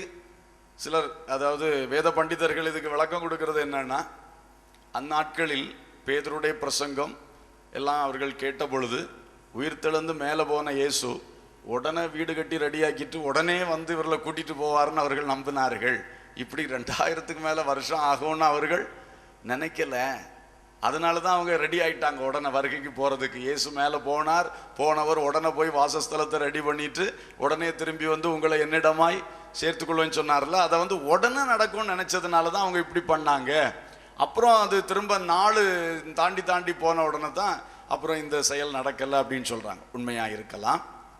இன்னொன்று அவர்கள் சொல்லுகிற ஒரு காரியம், வேத புஸ்தகத்தில் இந்த காரியம் இயேசு சொல்லி இருக்கிறார். இயேசு உனக்கு உண்டானதெல்லாம் விற்று தரித்திரன்னு கொடு, அப்புறம் என்னை பின்பற்றி வான்னு சொல்லியிருக்கிறார். இந்த உலகத்தில் நீ எதெல்லாம் இழக்குதியோ அதெல்லாம் நித்தியத்தில் உனக்கு நான் 100 மடங்காக என்ன செய்வேன், தருவேன்னு சொல்லிருக்கா. இம்மையிலும் மறுமையிலும் தருவேன்னு சொல்லியிருக்கிறார். இயேசு சொல்லியிருக்கிறார். இங்கே அப்போஸ்தலர்ல இருக்கு. ஆனால் இதை அவர் உபதேசமாக்க முடியாது. காரணம், நிருபங்களில் இவைகள் மிக தெளிவாக எழுதப்படவில்லை என்று சொல்லுகிறார்கள். இதெல்லாம் சொன்னாலும் வேதத்தில் இப்படி ஒரு சம்பவம் நடந்திருக்குது. பரிசுத்த ஆவியானுடைய அந்த முழு வல்லமை இறங்கின வேளையிலே அவர்களுக்குள் ஒரு கிரியை உண்டான பொழுது பேதுருவோ யாரும் பிரசங்கம் பண்ண மாதிரி எழுதப்படலை. எல்லாம் வித்து கொண்டு எங்க பாதத்தில் வைங்கன்னு யாராவது சொன்னாங்களா? காணிக்க கொடுங்கன்னு கேட்டாங்களா? அப்படி ஒரு பிரசங்கம் அங்கே நடக்கவே இல்லை. ஆனால் அந்த மக்களுக்குள் உண்டான ஒரு கிரியை. அப்போ அந்த கிரியை வேதத்திலே பரிசுத்த ஆவியானவர் ரெக்கார்ட் பண்ணி வச்சிருக்கிறார் அப்போஸ்தலர் நடபடிகள்ல. எனவே அதை நாம் புரிந்து கொள்ள வேண்டும். ஒருவேளை நான் இதெல்லாம் சொல்ல காரணம், ஒருவேளை நமக்கு இது போல எல்லாம் விற்று அப்போஸ்தலருடைய பாதத்தில் கொண்டு வைக்காவிட்டாலும் நாம இன்றிருக்கிற நிலையிலே இந்த வசனங்களை கொஞ்சம் சிந்தனையில எடுத்து, அப்ப நான் எப்படி வாழ வேண்டும், எனக்கு எனக்கு எனக்கு என்று சொல்லி நான் வாழ கூடாது. அதுல நாம தெளிவா இருக்க வேண்டும். எல்லாம் எனக்கு என்று நினைக்க கூடாது. என் கையில வர்ற சம்பளம் முழுசும் எனக்கு உள்ளது என்று நினைக்க கூடாது. என் கையில வர்றதுல 10ல் 1 கர்த்தருடையது. அதற்கு மேல மிஷனரி ஊழியம், மற்றுள்ள ஊழியங்களுக்கு நான் செய்ய வேண்டும், ஏழை எளியவர்களுக்கு நான் செய்ய வேண்டும். இதெல்லாம் போக ஒரு பங்கு எனக்குள்ளது அப்படி நம்ம நினைக்கணும். எல்லாம் எனக்கு என்ற ஒரு நினைவு வரக்கூடாது. அந்த மதிகேடனாகி ஐஸ்வர்யவான் அப்படிதான் நினைச்சான். அவனுக்கு அதிகமான விளைச்சல் வந்த பொழுது அவன் சொன்னான், நான் வந்து களஞ்சியத்தெல்லாம் இடிச்சு பெருசாக்கிடுவேன், எல்லாம் சேர்த்து வச்சிருவேன், அநேக வருஷங்களுக்கு உனக்கு சேர்த்து வச்சிருக்கேன்னு என் ஆத்மாவை பார்த்து சொல்லுவேன். கர்த்தர் சொன்னா, மதிகேடனே, இன்னைக்கு ஆத்மா எடுத்துக்கொள்ளப்படும், அப்ப நீ என்ன செய்வ? அதே மாதிரி நாம இருக்கக்கூடாது. நாமளும் வந்து எல்லாம் எனக்கு எனக்குன்னு நினைக்க கூடாது. என்னுடையதில் என்ன கையில கர்த்தர் தர்றதெல்லாம் ஒரு பங்கு கர்த்தருடையது, ஒரு பங்கு ஏழை எளிய மக்களுடையது, இன்னொரு பங்கு எனக்கும் என் பிள்ளைகளுக்கும் உரியது என்று நாம் நினைக்க வேண்டும். இப்படி நாம் செய்ய வேண்டும். அதிலும் கர்த்தருடைய ஊழியத்தில் வருகிறவர்கள் கட்டாயமாக தங்களுடைய சொத்துக்கள், நிலங்கள், வீடுகள் இதையெல்லாம் அங்கே ஒரு பக்கம் வச்சுட்டு ஊழியத்தில் வந்து இருக்கக்கூடாது. இருக்கும்போது அது ஒரு கட்டு. அந்த சிந்தனை அங்கத்தான் ஓடிக்கிட்டே இருக்கும். அங்கே வயல் நிலங்கள் மற்றுள்ள தோட்டங்களை வச்சிருந்தா அதுக்கு நேராக தான் சிந்தனை ஓடிட்டு இருக்கும். அதை கவனிப்பார்களா? ஊழியத்தை செய்வார்களா? 4 வீடை கட்டி போட்டுட்டு வருவாங்க, வாடகை வந்துகிட்டு இருக்கோம், அப்புறம் அதை போய் மெயின்டைன் பண்ணிக்கிட்டு இருக்கோம், அங்கே உள்ள பிரச்சனையை தீர்க்க போகணும், ஒவ்வொரு காரியம் இதான் நடந்துக்கிட்டே இருக்கும். சிலர் இதுதான் செய்கிறார்கள். ஊழியக்காரர்கள் முழு நேரமாக ஊழியர்னு பேரு, ஆனால் ஒரு பக்கம் மண்ணொட்டியும் தூக்கிட்டு போயிடுவார்கள், குட்டையும் தூக்கிட்டு போவார்கள். இதெல்லாம் நல்ல காரியங்கள் அல்ல. அதனால இங்கே பயிற்சியில் இருக்கிற ஊழியக்காரங்கள்லாம் இருக்கிறதுனால தான் எல்லாமே நான் எல்லா சைடையும் பேசுகிறேன், ஒன்றையும் மறைக்காம. கர்த்தருக்கு ஸ்தோத்திரம். அந்த அனுபவத்தில் இருக்கணும். நமக்கென்று ஒரு சேமிப்பு வைக்கக்கூடாது, நமக்கென்று ஒரு சொத்து, ஒரு கட்டடம் அது தேவையில்லை. நாம் எல்லாம் வேண்டாம் என்று சொல்லி தான் கர்த்தருடைய ஊழியத்துக்கு இறங்கி வர்றோம். அப்புறம் போய் அது வேணும், இது வேணும், அதை வச்சுக்கணும், இதை வச்சுக்கணும் பார்க்கக்கூடாது. முழுவதுமாக நம்ம விசுவாசத்தோடு இறங்கணும். சிலர் சொல்வார்கள், அது பிள்ளைகள் இருக்குல்ல, பிள்ளைகளை தந்தது யார்? கர்த்தர் தானே. ஊழியத்துக்கு அழைத்தது யார்? கர்த்தர் தானே. ஆனாலும் நம்ம தைரியமாக வரும்பொழுது கர்த்தர் நடத்துகிற எத்தனை ஊழியர்கள் ஒரு காசு கையில் இல்லாமல் கர்த்தர் அவளுடைய பிள்ளைகளுடைய விவாகங்களை எவ்வளோ அழகாக நடத்தி விடுகிறார், எவ்வளோ நல்லா இருக்கிறாங்க. விசுவாசத்தோடு தைரியத்தோடு கர்த்தருக்கு அர்ப்பணித்தவர்களாக முன்னே போனால் ஒரு கஷ்டமும் இல்லை, ஒரு வேதனையும் இல்லை, ஒரு தயக்கமும் கிடையாது. அழகாக கர்த்தர் நடத்துவார். ஹல்லேலூயா. எத்தனையோ பேர் நம்ம கண்ணு முன்னால சாட்சிகளாக இருக்கின்றார்கள். அதனால் இந்த விஷயத்தில் தெளிவாக இருக்கணும். ஆரம்பத்திலேருந்தே அதான், இது வேண்டாம், அதெல்லாம் எனக்குரியதல்ல என்று சொல்லி நம்ம தெளிவாக கர்த்தரை நோக்கி பார்த்து விசுவாச பாதையிலே எல்லாவற்றையும் விட்டுட்டு இறங்கும் பொழுது கர்த்தர் நம்முடைய காரியங்களை பார்த்து கொள்வார். ஹல்லேலூயா, ஹல்லேலூயா, ஸ்தோத்திரம். ஆகவே இன்னொன்று, விசுவாசிகளும் இந்த அனுபவங்களை பார்த்து நமக்கு எல்லாம் எனக்கு நினைக்காம கர்த்தருடைய ஊழியத்துக்கு என்ன செய்யணும், மிஷனரி ஊழியங்களுக்கு என்ன செய்யணும், என்னுடைய மாத வருமானத்தில் செய்கிறது மட்டுமல்ல, என்னுடைய சொத்துல ஒரு பகுதியை விற்று கொடுக்கலாமா, என்னுடைய சொத்துல ஒரு பகுதியில் ஒரு சர்ச்சை கட்டலாமா, கர்த்தருக்காக அந்த சொத்தை கொடுக்கலாமா, இதெல்லாம் நம்ம சிந்திக்கணும். ஏன்னா நம்முடைய காலத்தில் இந்த தலைமுறையில் எப்படியாயிலும் ஊழியங்களை செய்ய வேண்டுமே, இயேசு கிறிஸ்துவை பற்றி உலகமெல்லாம் அறிவிக்கணும். கிராமங்கள், வட இந்திய கிராமங்கள் எல்லாம் எப்படி கிடக்கிறது, அங்கெல்லாம் இயேசு அறிவிக்க வேண்டும். அதற்காக நாம் கொடுக்க வேண்டும். அதற்கு தான் கர்த்தர் நம்முடைய கைகளிலே தருகிறார். ஹல்லேலூயா. தைரியமாக கொடுக்கும் பொழுது தைரியமாக நிச்சயமாக வரும். நான் உங்களுக்கு சொன்னதை திரும்ப நினைப்பூட்டுறேன். நம்முடைய கையில் வர்ற வருமானங்களை குளம் வெட்டி தேக்கக்கூடாது. குளம் வெட்டி தேக்குனா தேங்கின தண்ணி சுகாதாரம் இல்லாத தண்ணி கெட்டு போகும். நதி போல பாய விடணும். பாய விட்டுட்டு இருக்கும் பொழுது இன்னும் வந்துக்கிட்டே இருக்கும், போயிட்டே இருக்கும். இதுதான் கிறிஸ்து நமக்கு தருகிற ஆசீர்வாதம். நம்ம கையில் வர்ற ஆசீர்வாதம் வந்துட்டே இருக்கும், போயிட்டே இருக்கும். கர்த்தருடைய காரியங்களுக்காக போயிட்டே இருக்கும். ஆனால் அது ஒரு நாளும் வற்றி போகாது. கர்த்தர் நிச்சயமா என்ன செய்துட்டே இருப்பார், தந்து கொண்டே இருப்பார். ஹல்லேலூயா. இதுதான் கிறிஸ்து தர்றது. எப்போ நம்ம அணைகட்டி எனக்கு அப்படின்னு வச்சிட்டோமோ அது முடிஞ்சு போச்சு. அந்த ஃப்ளோ நின்று போகும். அந்த ஃப்ளோவை நம்ம தடுக்க கூடாது. நம்ம தைரியமா மற்றவர்களுக்கு கொடுக்க கர்த்தரிடத்திலிருந்து நமக்கு என்ன செய்துட்டே இருக்கும், அந்த ஃப்ளோ வந்துகிட்டே இருக்கும். ஹல்லேலூயா.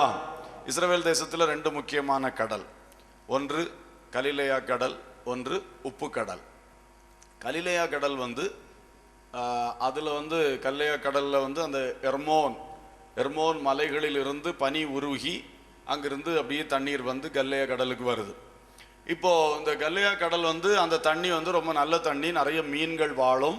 இயேசு கிறிஸ்து கூட அடிக்கடி அதில் யாத்திரை செய்கிறார். நல்ல ஒரு கடல், ஜீவன் உள்ள ஒரு கடல்னு சொல்லலாம். ஏன்னா உள்ள ஜீவராசிகள் எல்லாம் வாழும். அப்படி இருக்கும் பொழுது அங்கிருந்தும் வர்றது, அதுக்கு மேலே இந்த யோர்தான் நதியில் பாய்கிறது, இந்த மாதிரிலாம் தண்ணி கீழே கடைசியில் ஒரு நீள உப்பு கடலில் சேருது. மேப்பில் பார்த்தாலே தெரியும் உப்பு கடல். இந்த உப்பு கடலில் ஏகப்பட்ட தண்ணி வரும். எல்லாம் அபக்குன்னு உள்ள எடுத்துக்கிட்டு அப்படி இறந்துக்கிடும், ஒன்றும் வெளியே கொடுக்காது. உப்பு கடலுக்கு வேலை. கலிலேயா கடல் வாரதெல்லாம் அப்படி கடத்தி கொடுத்துக்கிட்டே இருக்கும், வெளியே விட்டுட்டே இருக்கும். ஆனால் இந்த உப்பு கடல் என்ன செய்யாதான், ஒன்றும் வெளியே விடாது, எவ்வளோ கொடுத்தாலும் வாங்கி வச்சுக்கிட்டு இருக்கோம். ஆனால் இந்த கடலுக்கு, உப்பு கடலுக்கு மேலே ஒரு காக்கா கூட பறக்காது, ஒரு ஜீவராசியும் உள்ள கிடையாது. ஆனால் உப்பு கடல் ஃபுல்லாக உப்பு பாறைகள் தான். அங்கே ஒரு மீனும் கிடையாது, ஒன்றும் வாழாது. அது ஒரு பரிதாபமான கண்டிஷன். ஆனால் கலிலேயா கடலுக்கு எர்மோன்லேருந்து பனி உருகி வந்துட்டு இருக்குமா. இதுக்கு மேலே ஒரு ஸ்பெஷல் ஒரு காரியம் நடக்குமா கலிலேயா கடலில். திடீரென்று மேகங்கள் சூழுமா. அப்படியே அந்த மேகம் கீழே இறங்கி வருமா, ஒரு ஃபனல் போன்ற ஒரு தோற்றத்திலே அப்படியே திடீரென்று பயங்கரமான மழை பொழியுமா. அது ஒரு இது பைப் போச்சு ஊற்றுன மாதிரி ஸ்பெஷலாக ஒரு ஃபினாமினா அங்கே நடக்குமா. இப்போது அமெரிக்கா தேசங்கள்லாம் சில புயலை குறித்து சொல்கிறாங்க. அந்த புயல் எப்படி இருக்கும்னா, அது சும்மா அப்படியே அடிச்சுட்டு வராது, மேலேருந்து வரும், ஒரு மேகம் மாதிரி அப்படி வரும், இறங்கி வால் மாதிரி வரும், ஒரு இடத்த அடிக்கும், சுழத்தி ஒரு 4-5 வீடு, அந்த வீடை தவிடுபடி ஆக்கிறோம். அப்படி சுழத்தி ஒரே அடி, ஃபனல் மாதிரி அடிக்கும். இது மாதிரி ஒரு காரியம் இயற்கையில் நடக்குது. இதே மாதிரி கலிலேயா கடல் மேலே இந்த மாதிரி ஒன்று தண்ணி அப்படியே ஊற்றுறோம். இப்போ பாருங்க, கலிலேயா கடல் தன்னிடத்தில் வருகிற தண்ணீரை எல்லாம் கடத்தி வெளியே விடுது. அழகா விடுறதுனால கர்த்தர் அதுக்கு கொடுக்கிற தெய்வம் வானத்தை பிச்சுட்டு கொடுப்பாருன்னு உலக மக்கள் சொல்றது மாதிரி கர்த்தர் என்ன செய்கிறார், டைரக்டா ஊத்துறார் ஆசீர்வாதத்தை. அல்லேலூயா. ஆகையினாலே நாம் கலிலேயா கடலை போல இருக்கணும். நமக்கென்று தேக்கி வைக்காம வர்றதை கொடுத்துக்கிட்டே இருக்கணும். ஏழைகளுக்கும் கர்த்தருக்கும் நம்ம கொடுக்க தான் நமக்கு ஃப்ரெஷ்ஷா வந்து கொண்டே இருக்கும். கர்த்தர் அவருடைய வானத்தின் பலகணிகளை திறந்து இடங்கொள்ளாமல் போக மட்டும் என்ன செய்வார், ஆசீர்வதிப்பார். ஹல்லேலூயா. உப்பு கடலை போல ஆகிடக்கூடாது. ஒரு ஜீவன் இல்லாத கடல், அது ஜீவராசியே இல்லாத கடல். அப்படி நாம நம்முடைய வாழ்க்கை ஆகக்கூடாது. எனவே விசுவாசிகள் பொதுவான ஒரு தன்மையுடையவர்களா இருக்கணும். என்னை போல கர்த்தர் அந்த நபரையும் படைத்திருக்கிறார், பாவம் அவருக்கு இல்லை, அவருக்கு நான் கொடுக்கட்டும், அவருக்கு சரீரத்திலே ஒரு கஷ்டம், அதனால அவருக்கு உழைக்க முடியல, பாவம் அவருக்கு ஒரு உதவி செய்வோம். இப்படிப்பட்ட அந்த ஒரு உதவி செய்கின்ற ஒரு மனப்பக்குவம் எப்பொழுதும் இருக்க வேண்டும். எனக்கு என்று சொல்லுகிறது இருக்கவே கூடாது. குறிப்பாக கர்த்தருடைய ஊழியக்காரர்கள் சுயம் செத்தவர்கள் தான் ஊழியத்திலே வர வேண்டும். சுயத்தை வைத்துக்கொண்டு எனக்கு என்கிற நிலையில ஊழியம் செய்திடவே கூடாது. நாம் ஊழியத்துக்கு வருவதே ஒரு மெழுகுவர்த்தியை போல நாம் உருகி அழியணும், அந்த வேளையில வெளிச்சத்தை கொடுக்கணும். இதுதான் நம்முடைய ஊழியத்தின் பாதை. எனக்கு என்று ஒன்று நினைக்க கூடாது. நம்முடைய பிழைப்புக்காக ஊழியம் அல்ல, நாம் கர்த்தருக்காக சாகும்படி அழியும்படி நம்மை ஒப்பு கொடுத்து வருவதுதான் உண்மை ஊழியம். அது ஆரம்பம் முதல் கடைசி வரை அதே கோட்பாட்டில் நம்ம நின்றால் தான் ஊழியத்திலே வெற்றி உண்டாகும். இது இடையில நம்ம மாறியே போகக்கூடாது. அதனால வாலிபர்கள் எல்லாரும் இதுல மிக உறுதி கொள்ள வேண்டும். எனக்கென்று ஒன்றுமில்லை, எல்லாம் கர்த்தருக்காக நான் வந்திருக்கிறேன், என்னை செலவு பண்ணவும் என்னை ஊற்றவும் வந்திருக்கிறேன். பவுல் பானபலியாய் தன்னை ஊற்றினார் என்று சொன்னது போல நம்மை முழுவதும் இயேசுவுக்காக ஊற்றணும். அப்படி வரும்பொழுது சரீர கஷ்டத்தை பார்க்கக்கூடாது, இல்லாமையை பார்க்கக்கூடாது, சூழ்நிலை நெருக்கங்களை பார்க்கக்கூடாது, வசதி இல்லாத தன்மைகளை பார்க்கக்கூடாது. அதுதான் தியாகம். ஊழியம் என்று சொல்லிவிட்டு வந்துவிட்டு எனக்கு அந்த வசதி இல்லை இந்த வசதி இல்லைன்னா அது என்ன ஊழியம்? எந்த சூழ்நிலை வசதி இல்லாவிட்டாலும் கர்த்தருக்காக அங்கே இருக்கும் பொழுது கர்த்தர் தேவையான வசதிகளை தேவையான சமயம் தருவார். அல்லேலூயா. தராமல் இருந்தார்னா அவர் ஏதோ ட்ரைனிங் நமக்கு தர விரும்புகிறாருன்னு அர்த்தம். அது இல்லாத வச்சு ஒரு ட்ரைனிங்கை தர விரும்புகிறார். இந்த காலத்தில் அந்த காரியங்களை எந்த அளவுக்கு நீங்கள் கடைபிடிக்கிறீர்கள் தெரியவில்லை. எல்லாரும் அதை பார்க்கணும். சின்ன ஒரு டூத் பிரஷ் முதல், ஒரு பேஸ்ட் முதல், ஒரு பெரிய தேவை வரைக்கும் அடுத்த மனுஷன்ட்ட கேட்காம கர்த்தரை நோக்கி பார்த்து, கர்த்தர் என்னை நடத்தணும், கர்த்தர் எனக்கு தரணும். சரி, தராவிட்டா கர்த்தர் ஏதோ ஒரு ட்ரைனிங்ல என்ன வச்சிருக்கிறார், இருக்கட்டும், ஸ்தோத்திரம். முறுமுறுக்காம ஸ்தோத்திரத்தோட போகணும். எந்த வசதி இல்லை, வஸ்திரம் சரியா இல்லையா, போர்த்திக்க போர்வை இல்லையா, அல்லது உள்ள அடிப்படை வசதிகள் சிலது ஏதோ இல்லையா, ஒன்றுக்கும் முறுமுறுக்கக்கூடாது, கவலைப்படக்கூடாது, சந்தோஷமாக. அதுதான் கர்த்தருடைய ஊழியத்தின் பழக்கம். ஹல்லேலூயா. சரி, இருக்கட்டும். அடுத்தது பாருங்கள், இவ்விதமாக பொதுவாக வைத்து அனுபவித்தார்கள். இனி கடைசியாக ஒன்றை சொல்லி முடிப்போம். மார்க்கு 16, 17, 18. மார்க்கு 16, 17, 18. விசுவாசிக்கிறவர்களால் நடக்கும் அடையாளங்கள் ஆவன. என் நாமத்தினாலே பிசாசுகளை துரத்துவார்கள், நவமான பாஷைகளை பேசுவார்கள், சர்ப்பங்களை எடுப்பார்கள், சாவுக்கு ஏதுவான யாதொன்றை குடித்தாலும் அது அவர்களை சேதப்படுத்தாது, வியாதியஸ்தர் மேல் கைகளை வைப்பார்கள், அப்பொழுது அவர்கள் சொஸ்தம் ஆவார்கள் என்றார். விசுவாசிக்கிறவர்களால் நடக்கும் அடையாளங்கள் ஆவன. கர்த்தருக்கு ஸ்தோத்திரம். இயேசு கிறிஸ்துவை விசுவாசிக்கிறவர்கள் அவர்களுக்கு நடக்கிற அடையாளம் என்ன? என் நாமத்தினாலே பிசாசுகளை துரத்துவார்கள். நாம் விசுவாசிகளாய் இருக்கிறோம், கர்த்தரை திட்டமாய் விசுவாசிக்கிறோம், இந்த அனுபவங்களுக்குள்ள வந்திருக்கிறோம். அப்போ நாம் பிசாசுகளை துரத்த முடியும். நவமான பாஷைகளை பேசுவார்கள், அந்நிய பாஷைகள் பேசுவார்கள், சர்ப்பங்களை எடுப்பார்கள். சர்ப்பங்கள், பொல்லாத கிரியைகள், இவைகளெல்லாம் எடுத்து மாற்றி போடலாம். மந்திரவாதங்களை செஞ்சு வச்சிருப்பான், விசுவாசிகள் பயப்படாம தூக்கி தூர எறிஞ்சு போடுவார்கள். கர்த்தருக்கு ஸ்தோத்திரம். சாவுக்கு எதுவான யாதொன்றை குடித்தாலும் அது அவர்களை சேதப்படுத்தாது. அப்போ போயிட்டு உடனே இதை வீட்டில் எதுவும் இருக்கும் இல்லையா, ஒன்று எடுத்து குடிச்சு பாருங்க எப்படி இருக்கும்னு சொல்லி. அப்படி அல்ல. கர்த்தருக்கு ஸ்தோத்திரம். நாம அதுக்குன்னு பாய்சனை தூக்கி குடிக்கிறதுக்காக கர்த்தர் சொல்லலை, புரிஞ்சுக்கணும். அது கர்த்தரை சொல்லிக்கா, உன் தேவனாகிய கர்த்தரை பரீட்சை பாராதிருப்பாயாக.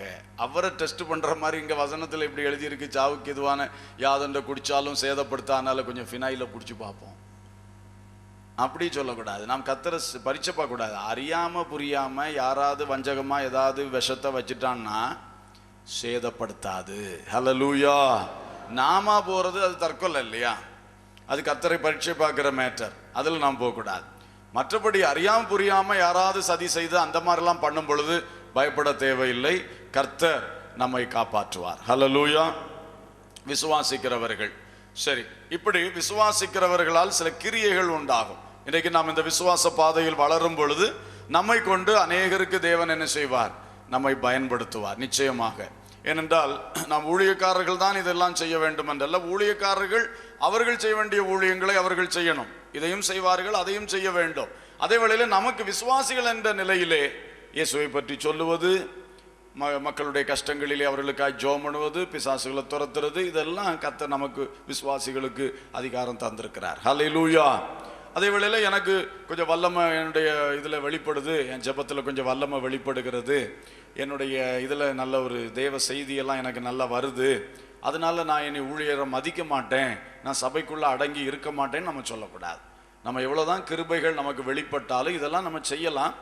எல்லாம் செய்யும் பொழுதும் சவுலும் பர்னபாவும் அந்தியோகியா சபையிலே அமர்ந்திருந்து ஊழியத்தில் ஈடுபட்டு கொண்டிருந்தார்கள். அவர்களுக்கு சில கிருபைகள் எல்லாம் இருந்தது. ஆனாலும் அவர்கள் என்ன செய்யலை, உடனே சபையை விட்டு வெளியே போகலை. ஒரு நாள் கர்த்தர் உபவாச ஜெபத்திலே தெளிவாய் பேசினார், இவர்களை ஊழியத்துக்கு அனுப்புங்கள். அதுக்கு பிறகு தான் முறைப்படி எல்லாரும் கை வைத்து ஜெபம் பண்ணி அவர்களை அந்த ஊழியத்துக்கு அனுப்பினாங்க. அந்த மாதிரி செய்யணும். மற்றபடி நாம் விசுவாசிகள் செய்கிற ஊழியத்தை நம்ம செய்யணும், அதுக்கு யாரும் தடை பண்ணக்கூடாது. ஊழியர்களும் அதை தடை பண்ணுறது சரியல்ல. அதே வேளையில் விசுவாசிகள் எப்பொழுதுமே நமக்கு ஒரு மேய்ப்பன் இருக்க வேண்டும், ஒரு சபை இருக்க வேண்டும். அந்த சபையில் நாம் அடங்கி இருந்து கீழ்ப்படிந்து அந்த ஞாயிறு ஆராதனைகள் போன்ற காரியங்கள்லாம் அதில் கரெக்டாக பங்கு பெற்று, கர்த்தருடைய பந்தி ஆராதனையில் பங்கு பெற்று அந்த ஊழியருடைய நடத்திப்புக்கு கீழே இருந்து நம்ம நல்ல முறையில் உருவாகணும், வெளியே போய் பயன்படணும். ஹல்லேலூயா. இந்த ஒரு நிலையிலே காணப்படும். இதுதான் விசுவாசிகளுக்கு கொடுக்கப்பட்ட நிலை. இப்பொழுது நாம் எல்லாரும் தேவ சமூகத்திலே ஜெபம் பண்ணலாம். அன்புள்ள பிதாவே, நல்ல தகப்பனே, இன்று இரவு தேவ சமூகத்தில் வந்து சிறிது நேரம் எம்ப்ளாயீஸாக இருக்கக்கூடியவர்களுக்காக ஜெபிக்க கிருபை தந்ததுக்காய் ஸ்தோத்திரம். கட்டாயமாய் வரும் நாட்களில் இப்பேற்பட்டவருடைய வாழ்க்கை ஆசீர்வாதம் பெறட்டும், நன்மைகள் பெருகட்டும், தேவனுடைய கிருபை பெருகட்டும் என்று ஜெபிக்கிறோம் தகப்பனே. உம்முடைய வல்லமையுள்ள நல்ல கரத்திலே நாங்கள் ஒப்பு கொடுக்கின்றோம். எல்லா தீமைக்கும் விலக்கி ஆசீர்வாதம் நன்மைகளை கொடுத்து தமது பிள்ளைகளை உயர்த்தும்படி, நிலைநிறுத்தும்படி, சாட்சியாய் பிரகாசிக்க செய்யும்படி ஜெபிக்கின்றோம். அப்படியே நாங்கள் தியானித்த வேத பகுதியிலே விசுவாசிகள் என்ற நிலையிலே எங்களிடத்தில் நீர் எதெல்லாம் எதிர்பார்க்கிறீரோ அந்த நல்ல சாட்சியின் ஜீவிதங்களை வெளிப்படுத்தி வாழ எங்களுக்கு நீர் கிருபை தாரும். உமது நல்ல கரத்தில் ஒப்பு கொடுக்கின்றோம். சகல துதி கன மகிமை உமக்கே செலுத்துகின்றோம். இயேசுவின் நாமத்தில் கேட்கிறோம் ஜீவனுள்ள பிதாவே, ஆமேன்.